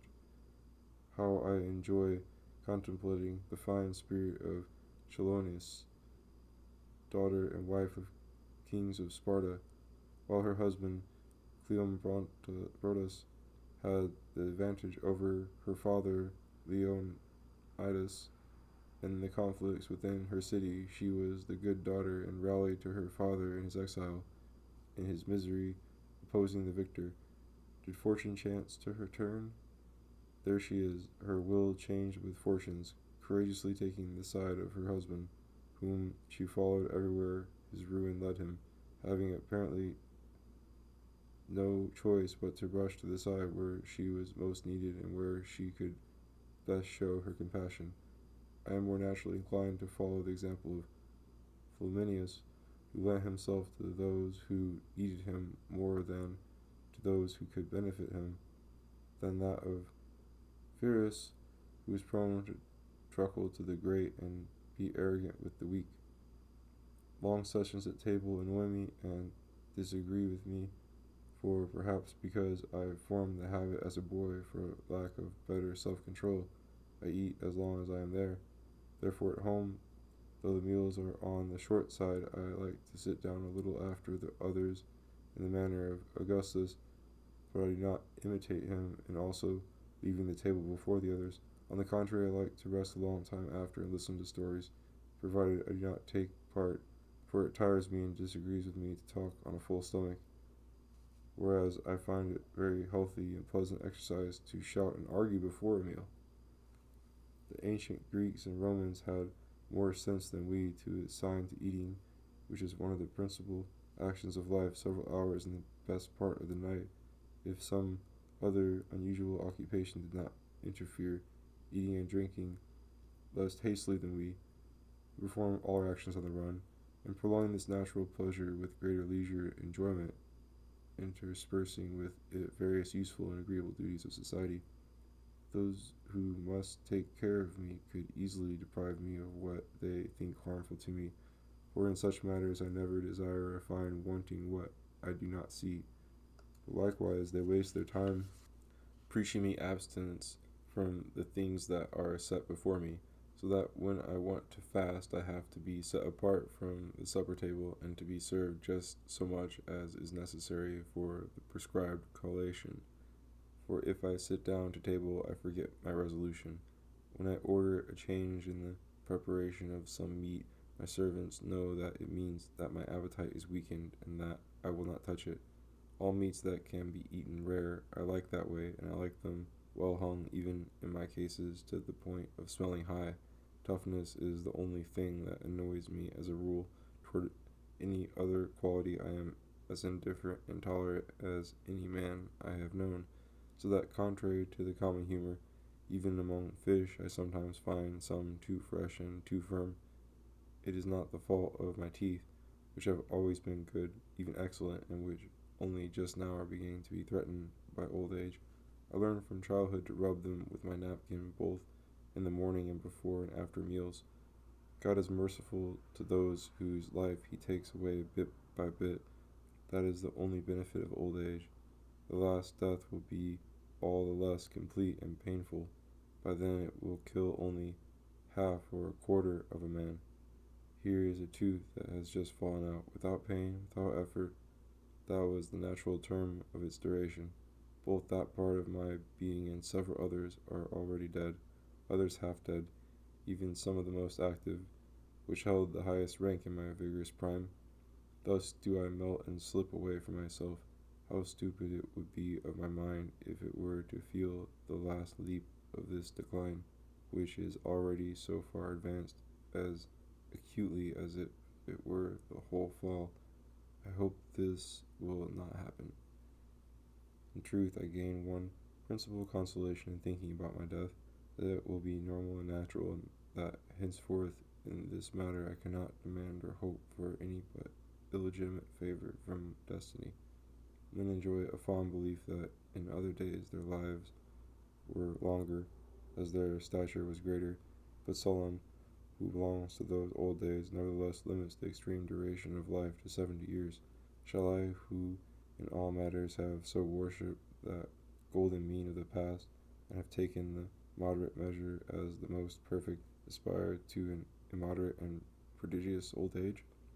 Whatever happens contrary to the course of nature may be disagreeable, but what happens according to her should always be pleasant. Everything that happens according to nature should be considered good. Cicero. Thus, says Plato, the death that is brought on by wounds or maladies may be called violent, but that which takes us by surprise as old age guides us to it is the easiest of all and in a way delightful. Young men lose their lives by violence, old men by ripeness. Death mingles and fuses with our life throughout. Decline anticipates death's hour and intrudes even into the course of our progress. I have portraits of myself at 25 and 35. I compare them with one of the present. How irrecoverably it is no longer myself. How much farther is my present picture from them than from that of my death. We abuse nature too much by pestering her so far that she is constrained to leave us and abandon our guidance. Our eyes, our teeth, our legs, and the rest to the mercy of foreign assistance that we have begged, and to resign us to the hands of art, weary of following us. I am not excessively fond of either salads or fruits except melons. My father hated all kinds of sauces. I love them all. Eating too much bothers me, but I have as yet no really certain knowledge that any kind of food intrinsically disagrees with me, even as I do not notice whether the moon is full or waning, or whether it is spring or autumn. There are changes that take place in us, irregular and unknown. Radishes, for example, I first found to agree with me, then to disagree, now to agree again. In several respects, I feel my stomach and appetite vary that way. I have changed back from white wine to claret, and then from claret to white. I am very fond of fish, and I have my fat days on the lean days, my feasts on the fast days. I believe what some say that it is easier to digest than meats, as it goes against my conscience to eat meat on fish days, so it goes against my taste to mix fish with meat. The difference between them seems to me too great. Ever since my youth, I have occasionally skipped a meal either to sharpen my appetite for the next day, for as Epicurus used to fast and make lean meals to accustom his appetite to do without abundance, I do so, on the contrary, to train my appetite to profit better from abundance and use it more joyfully, or to conserve my vigor for the sake of some action of body or mind. From me both of these grow cruelly lazy through affliction, and I hate above all things the stupid coupling of so healthy and sprightly a goddess with that little belching god of indigestion, all bloated with the fumes of his liquor, or Venus and Bacchus, or to cure my sick stomach, or for want of proper company, for I say, like that same Epicurus, that we should not so much consider what we eat as with whom we eat. And I commend Chilo, because he would not promise to be at Periander's feast until he was informed who were the other guests. There is no preparation so sweet to me, no sauce so appetizing as that which is derived from society. I think it is healthier to eat more slowly and less, and to eat more often, but I want to make the most of appetite and hunger. I would take no pleasure in dragging out 3 or 4 puny meals a day, regulated as if I were taking medicine. Who would assure me that I would find again at supper the gaping appetite I had in the morning?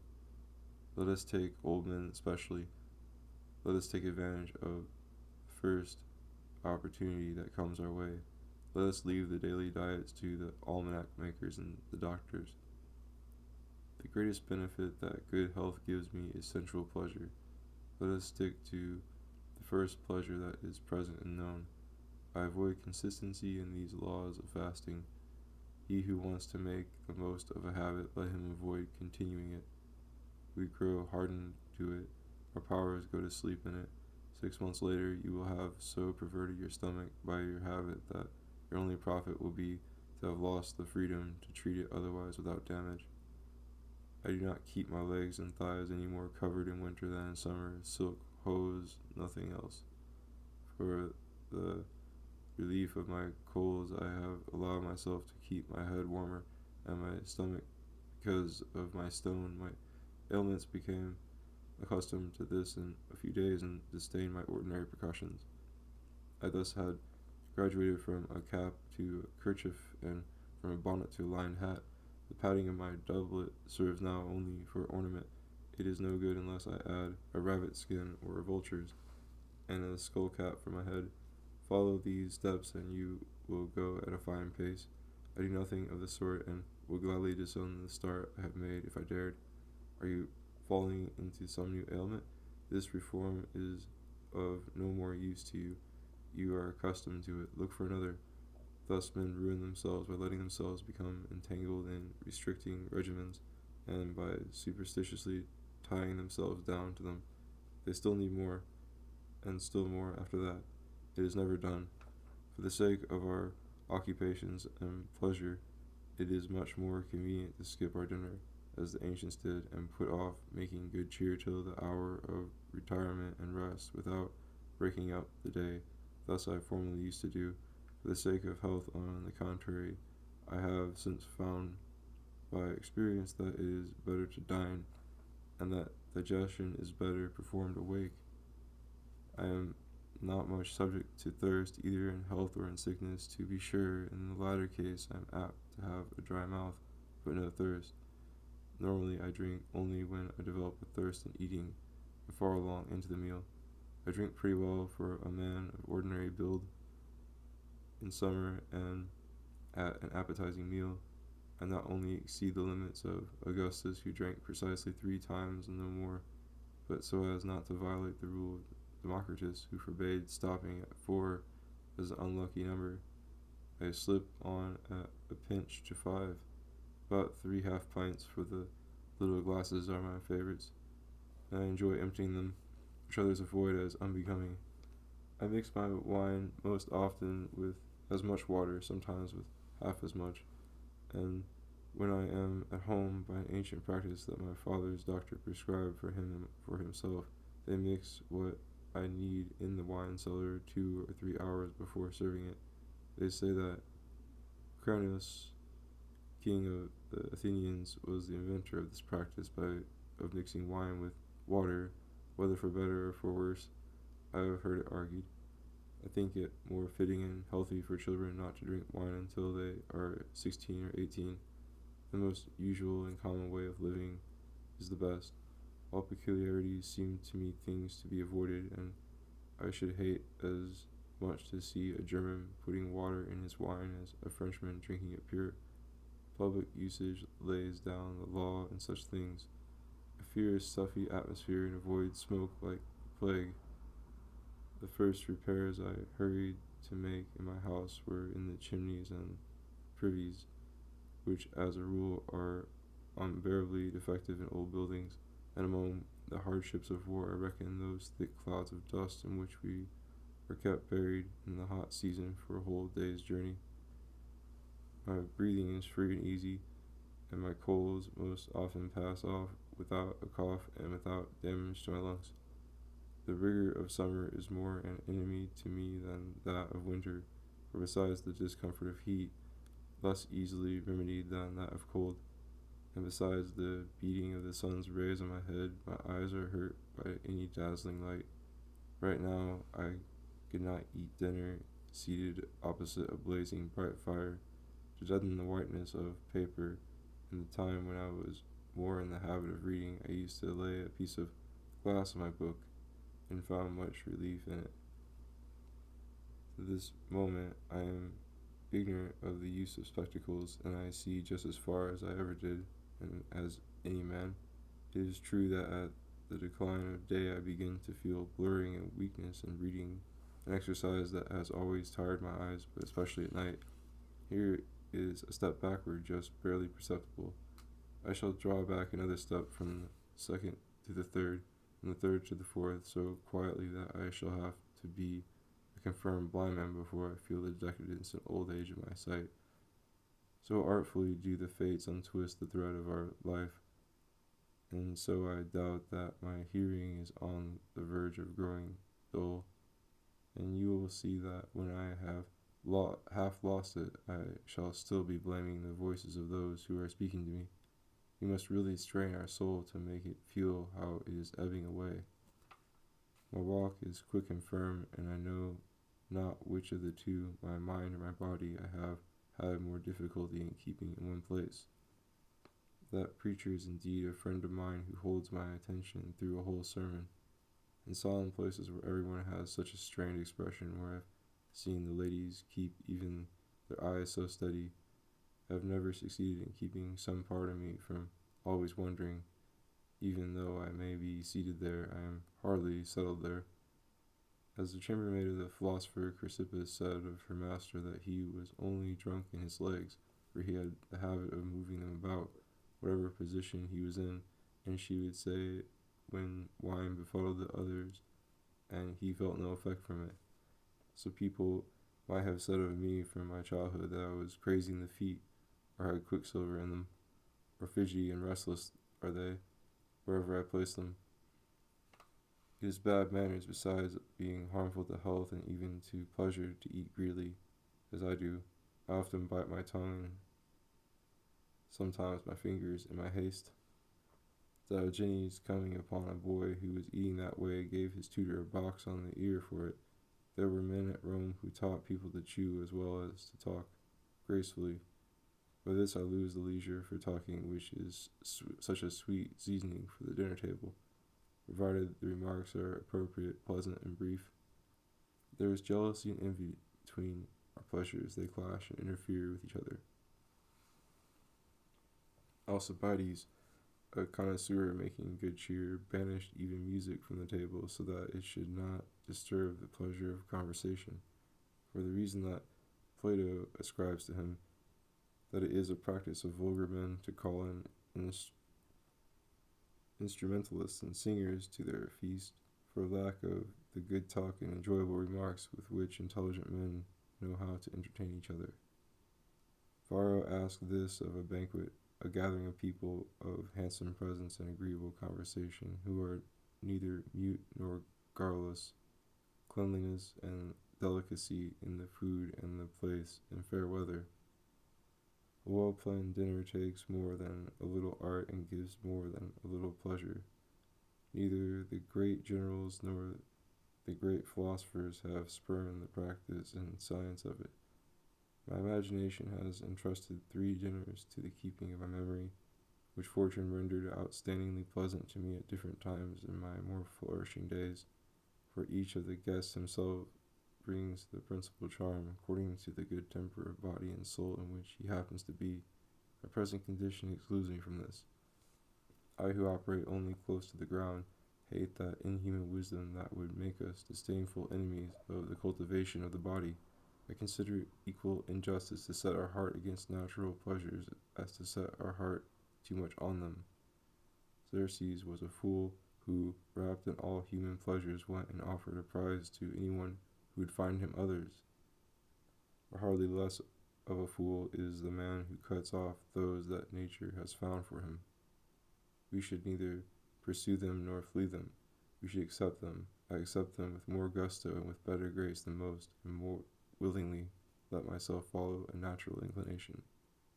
We have no need to exaggerate their inanity. It makes itself felt enough and evident enough. Much thanks to our sickly killjoy mind, which disgusts us with them as well as with itself. It treats both itself and all that it takes in, whether future or past, according to its insatiable, erratic, and versatile nature. Unless the vessel's pure, all you pour in turns sour. Horace. I, who boast of embracing the pleasures of life so assiduously and so particularly, find in them, when I look at them thus minutely, virtually nothing but wind. But what of it? We are all wind, and even the wind, more wisely than we, loves to make a noise and move about, and is content with its own functions, without wishing for stability and solidity, qualities that do not belong to it. The pure pleasures of imagination, as well as the pains, some say, are the greatest, as the scales of Catullus expressed it. No wonder it composes them to its liking and cuts them out of whole cloth. I see signal and perhaps desirable examples of this every day, but I, being of a mixed constitution and coarse, am unable to cling so completely to this single and simple object as to keep myself from grossly pursuing the present pleasures of the general human law, intellectually sensual, sensually intellectual. The Cyrenaic philosophers hold that the bodily pleasures, like the pains, are more powerful, as being both twofold and more equitable. There are some who, from savage stupidity, as Aristotle says, are disgusted with them. I know some who are that way from ambition. Why do they not also give up breathing? Why do they not live on their own air, and refuse light because it is free and costs them neither invention nor vigor? Let Mars or Pallas or Mercury give them sustenance, instead of Venus, Ceres, and Bacchus, just to see what happens. Won't they try to square the circle while perched on their wives? I hate to have people order us to keep our minds in the clouds while our bodies are at table. I would not have the mind nailed down to it, nor wallowing at it, but attending to it, sitting at it, not lying down at it. Aristippus defended the body alone, as if we had no soul. Zeno embraced only the soul, as if we had no body. Both were wrong. Pythagoras, they say, followed a philosophy that was all contemplation. Socrates one that was all conduct and action. Plato found the balance between the two, but they say so to make a good story, and the true balance is found in Socrates, and Plato is much more Socratic than Pythagorean, and it becomes him better. When I dance, I dance. When I sleep, yes, and when I walk alone in a beautiful orchard, if my thoughts have been dwelling on extraneous incidents for some part of the time, for some other part I bring them back to the walk, to the orchard, to the sweetness of this solitude, and to me. Nature has observed this principle like a mother, that the action she has enjoined on us for our need should also give us pleasure, and she invites us to them not only through reason but also through appetite. It is unjust to infringe her laws. When I see both Caesar and Alexander, in the thick of their great tasks, so fully enjoying natural and therefore necessary and just pleasures, I do not say that that is relaxing their souls. I say that it is toughening them, subordinating these violent occupations and laborious thoughts by the vigor of their spirits to the practice of everyday life. Wise men, had they believed that this was their ordinary occupation, and other the extraordinary. We are great fools. He has spent his life in idleness, they say. We say. I have done nothing today. What? Have you not lived? That is not only the fundamental, but the most illustrious of your occupations. If I had been placed in a position to manage great affairs, I would have shown what I could do. Have you been able to think out and manage your own life? You have done the greatest task of all. To show and exploit her resources, nature has no need of fortune. She shows herself equally on all levels and behind a curtain as well as without one. To compose our character is our duty, not to compose books, and to win, not battles and provinces, but order and tranquility in our conduct. Our great and glorious masterpiece is to live appropriately. All other things, ruling, hoarding, building, are only little appendages and props at most. I take pleasure in seeing an army general at the foot of a breach that he means to attack presently, lending himself wholly and freely to his dinner and his conversation among his friends, and Brutus, with heaven and earth conspiring against him and Roman liberty, stealing some hour of night from his rounds to read and annotate Polybius with complete assurance.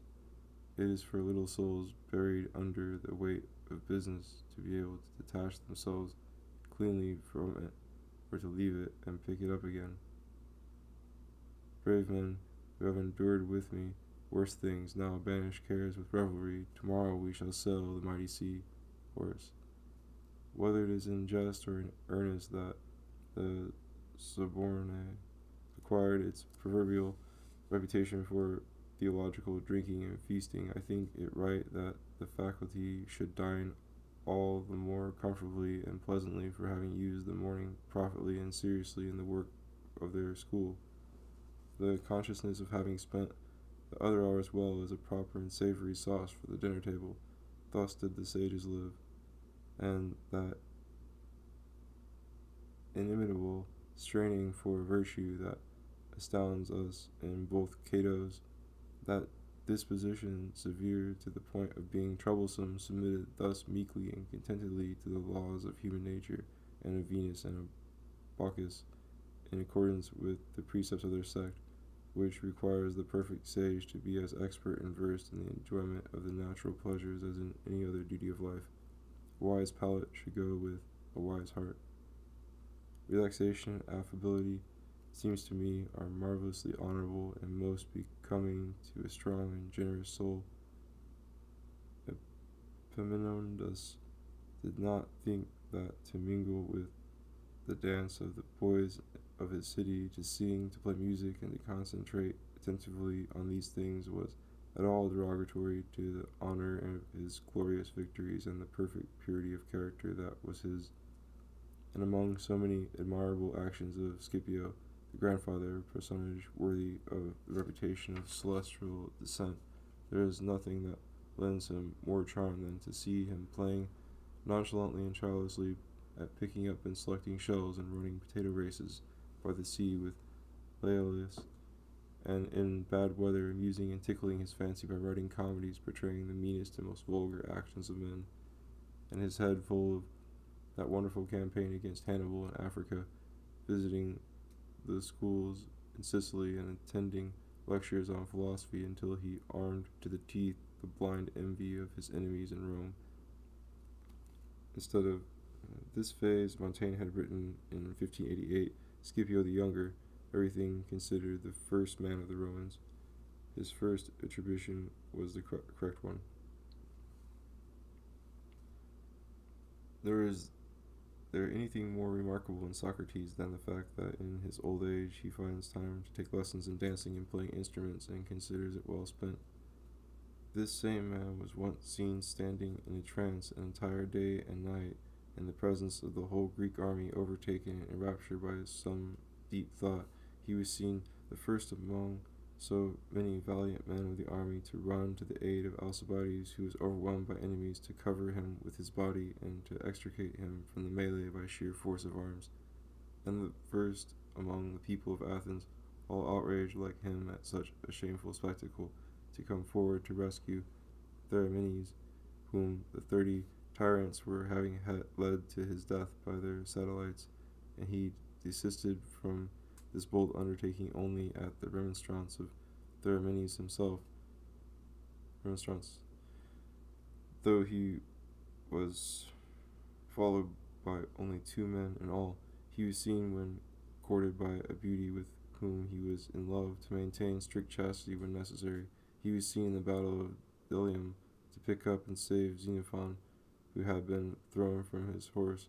He was constantly seen to march to war and walk the ice barefoot, to wear the same gown in winter and summer, to surpass all his companions in enduring toil, to eat no differently at a feast than ordinarily.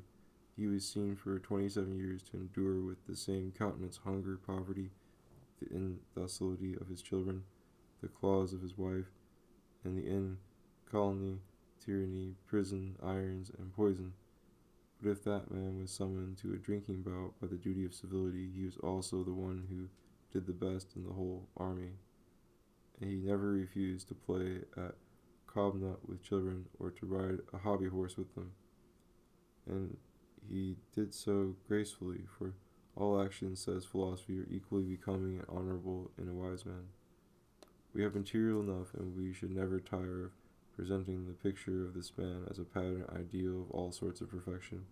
There are very few full and pure examples of life, and those who educate us are unfair when they set before us everyday feeble and defective models, hardly good in a single vein, which rather pull us backward, corrupters rather than correctors.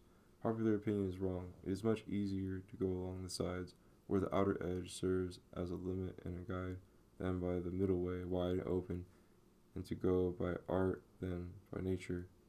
But it is also much less noble and less commendable. Greatness of soul is not so much pressing upward and forward as knowing how to set oneself in order and circumscribe oneself. It regards as great whatever is adequate, and shows its elevation by liking moderate things better than eminent ones. There is nothing so beautiful and legitimate as to play the man well and properly. No knowledge so hard to acquire as the knowledge of how to live this life well and naturally, and most barbarous of our maladies is to despise our being. He who wants to detach his soul, let him do it boldly if he can, when his body is ill, to free it from the contagion. At other times, on the contrary, let the soul assist and favor the body and not refuse to take part in its natural pleasures and enjoy them conjugally, bringing to them moderation if it is the wiser of the two, for fear that through lack of discretion they may merge into pain. Intemperance is the plague of sensual pleasure, and temperance is not its scourge, it is its seasoning. Eudoxus, who made pleasure the supreme good, and his fellows who raised it to such high value savored it in its most charming sweetness by means of temperance, which they possessed in singular and exemplary degree. I order my soul to look upon both pain and pleasure with a gaze equally self-controlled, for it is as wrong for the soul to overflow from joy as to contract in sorrow, and equally firm but gaily at the one, at the other severely and according to its ability, as anxious to extinguish the one as to extend the other. Viewing good things sanely implies viewing bad things sanely, and pain has something not to be avoided in its mild beginning, and pleasure something to be avoided in its excessive ending. Plato couples them together and claims that it is equally the function of fortitude to fight against pain and against the immoderate and bewitching blandishments of pleasure. They are two fountains. Whoever draws the right amount from the right one at the right time, whether city, man, or beast, is very fortunate. The first we must take as a necessary medicine, but more sparingly. The other for thirst, but not to the point of drunkenness. Pain, pleasure, love, hatred are the first things a child feels. If when reason comes, they cling to her. That is virtue. I have a vocabulary all my own. I pass the time when it is rainy and disagreeable. When it is good, I do not want to pass it. I savor it. I cling to it. We must run through the bad and settle on the good. The ordinary expression, pastime, or pass the time, represents the habit of those wise folk who think they can make no better use of their life than to let it slip by and escape it, pass it by, sidestep it, and, as far as in them lies, ignore it and run away from it as something irksome and contemptible. But I know it to be otherwise, and I find it both agreeable and worth prizing, even in its last decline, in which I now possess it, and nature has placed it in our hands, adorned with such favorable conditions that we have only ourselves to blame if it weighs on us and if it escapes us unprofitably. The life of the fool is joyless, full of trepidation, given over wholly to the future. Seneca. However, I am reconciling myself to the thought of losing it without regret, but as something that by its nature must be lost, not as something annoying and troublesome. Then too, not to dislike dying is properly becoming only to those who like living. It takes management to enjoy life. I enjoy it twice as much as others, for the measure of enjoyment depends on the greater or lesser attention that we lend it. Especially at this moment when I perceive that mine is so brief in time, I try to increase it in weight. I try to arrest the speed of its flight by the speed with which I grasp it, and to compensate for the haste of its ebb by my vigor in using it. The shorter my possession of life, the deeper and fuller I must make it. Others feel the sweetness of some satisfaction and of prosperity. I feel it as they do, but it is not in passing and slipping by. Instead, we must study it, savor it, and ruminate it, to give proper thanks for it to him who grants it to us. They enjoy the other pleasures as they do that of sleep without being conscious of them, to the end that sleep itself should not escape me thus stupidly. At one time I saw fit to have mind disturbed, so that I might gain a glimpse of it. I meditate on any satisfaction. I do not skim over it. I sound it, and bend my reason, now grown peevish and hard to please, to welcome it. Do I find myself in some tranquil state? Is there some voluptuous pleasure that tickles me? I do not let my senses pilfer it.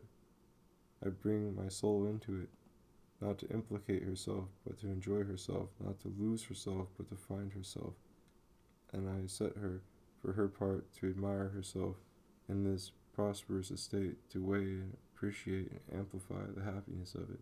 She measures the extent of her debt to God for being at peace with her conscience and free from other inner passions, for having her body in its natural condition, enjoying controlledly and adequately the agreeable and pleasant functions with which he is pleased to compensate by his grace for the pains with which his justice chastises us in its turn. How much it is worth to her to be lodged at such a point that wherever she casts her eyes, the sky is calm around her, no desire, no fear or doubt to disturb the air for her, no difficulty, past, present, or future, over which her imagination may not pass without hurt. This consideration gains great lustre by comparison between my condition and that of others. Thus I set before me, in a thousand forms, those who are carried away and tossed about by fortune or their own error, and also those closer to my way who accept their good fortune so languidly and indifferently. They are the people who really pass their time. They pass over the present and what they possess, to be the slaves of hope and for shadows and vain images that fancy dangles before them, like ghosts that after death are said to flit, or visions that delude the slumbering wit, Virgil, which hasten and prolong their flight the more they are pursued. The fruit and goal of their pursuit is to pursue, as Alexander said that the purpose of his work was to work, leaving nothing done while aught was left to do, Lucan. As for me, then, I love life and cultivate it just as God has been pleased to grant it to us. I do not go about wishing that it should lack the need to eat and drink, and it would seem to me no less excusable a failing to wish that need to be doubled. The wise man is the keenest searcher for natural treasures, Seneca. Nor do I wish that we should sustain ourselves by merely putting into our mouths a little of that drug by which Epimenides took away his appetite and kept himself alive, nor that we should beget children insensibly with our fingers or our heels, but rather with due respect that we could also beget them voluptuously with our fingers and heels, nor that the body should be without desire and without titillation. Those are ungrateful and unfair complaints. I accept with all my heart and with gratitude what nature has done for me, and I am pleased with myself and proud of myself that I do. We wrong that great and all-powerful giver by refusing his gift, nullifying it and disfiguring it. Himself all good, he has made all things good. All things that are according to nature are worthy of esteem. Cicero. On the opinions of philosophy, I most gladly embrace those that are most solid, that is to say, most human and most our own. My opinions in conformity with my conduct are low and humble. Philosophy is very childish to my mind when she gets up on her hind legs and preaches to us that it is a barbarous alliance to marry the divine with the earthly, the reasonable with the unreasonable, the severe with the indulgent, the honorable with the dishonorable, that sensual pleasure is a brutish thing unworthy of being enjoyed by the wise man, that the only pleasure he derives from the enjoyment of a beautiful young wife is the pleasure of his consciousness of doing the right thing, like putting on his boots for a useful ride. May her followers have no more right in sinews and sap in deflowering their wives than her lessons have. That is not what Socrates says, her tutor and ours. He prizes bodily pleasure as he should, but he prefers that of the mind, as having more power, constancy, ease, variety, and dignity. The latter by no means goes alone, according to him. He is not so fanciful, but only comes first. For him, temperance is the moderator, not the adversary of pleasures. Nature is a gentle guide, but no more gentle than wise and just. We must penetrate into the nature of things and clearly see exactly what it demands. I seek her footprints everywhere. We have confused them with artificial tracks, and For that reason, the sovereign good of the academics and the peripatetics, which is to live according to nature, becomes hard to limit and express. Also that of the Stoics, a neighbor to the other, which is to consent to nature. Is it not an error to consider some actions less worthy because they are necessary? No, they will not knock it out of my head that the marriage of pleasure with necessity, with whom, says an ancient, the gods always conspire, is a very suitable one. To what purpose do we dismember by divorce a structure made up of such close and brotherly correspondence? On the contrary, let us bind it together again by mutual services. Let the mind arouse and quicken the heaviness of the body, and the body check and make fast the lightness of the mind. He who praises the nature of the soul as the sovereign good and condemns the nature of the flesh as evil, truly both carnally desires the soul and carnally shuns the flesh, for his feeling is inspired by human vanity, not by divine truth. St. Augustine. There is no part unworthy of our care in this gift that God has given us. We are accountable for it even to a single hair, and it is not a perfunctory charge to man to guide man according to his nature. It is expressed simple and of prime importance, and the Creator has given it to us seriously and sternly. Authority alone has power over common intelligences, and has more weight in a foreign language. Let us renew the charge here.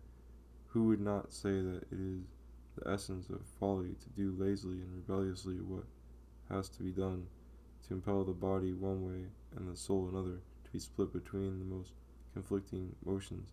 Seneca. Come on now, just to see some day get some man to tell you the absorbing thoughts and fancies that he takes into his head, and for the sake of which he turns his mind from a good meal and laments the time he spends on feeding himself. You will find there is nothing so insipid in all the dishes on your table as this fine entertainment of his mind. Most of the time we should do better to go to sleep completely than to stay awake for what we do stay awake for. And you will find that his ideas and aspirations are not worth your stew, even if they were the transports of Archimedes himself. What of it?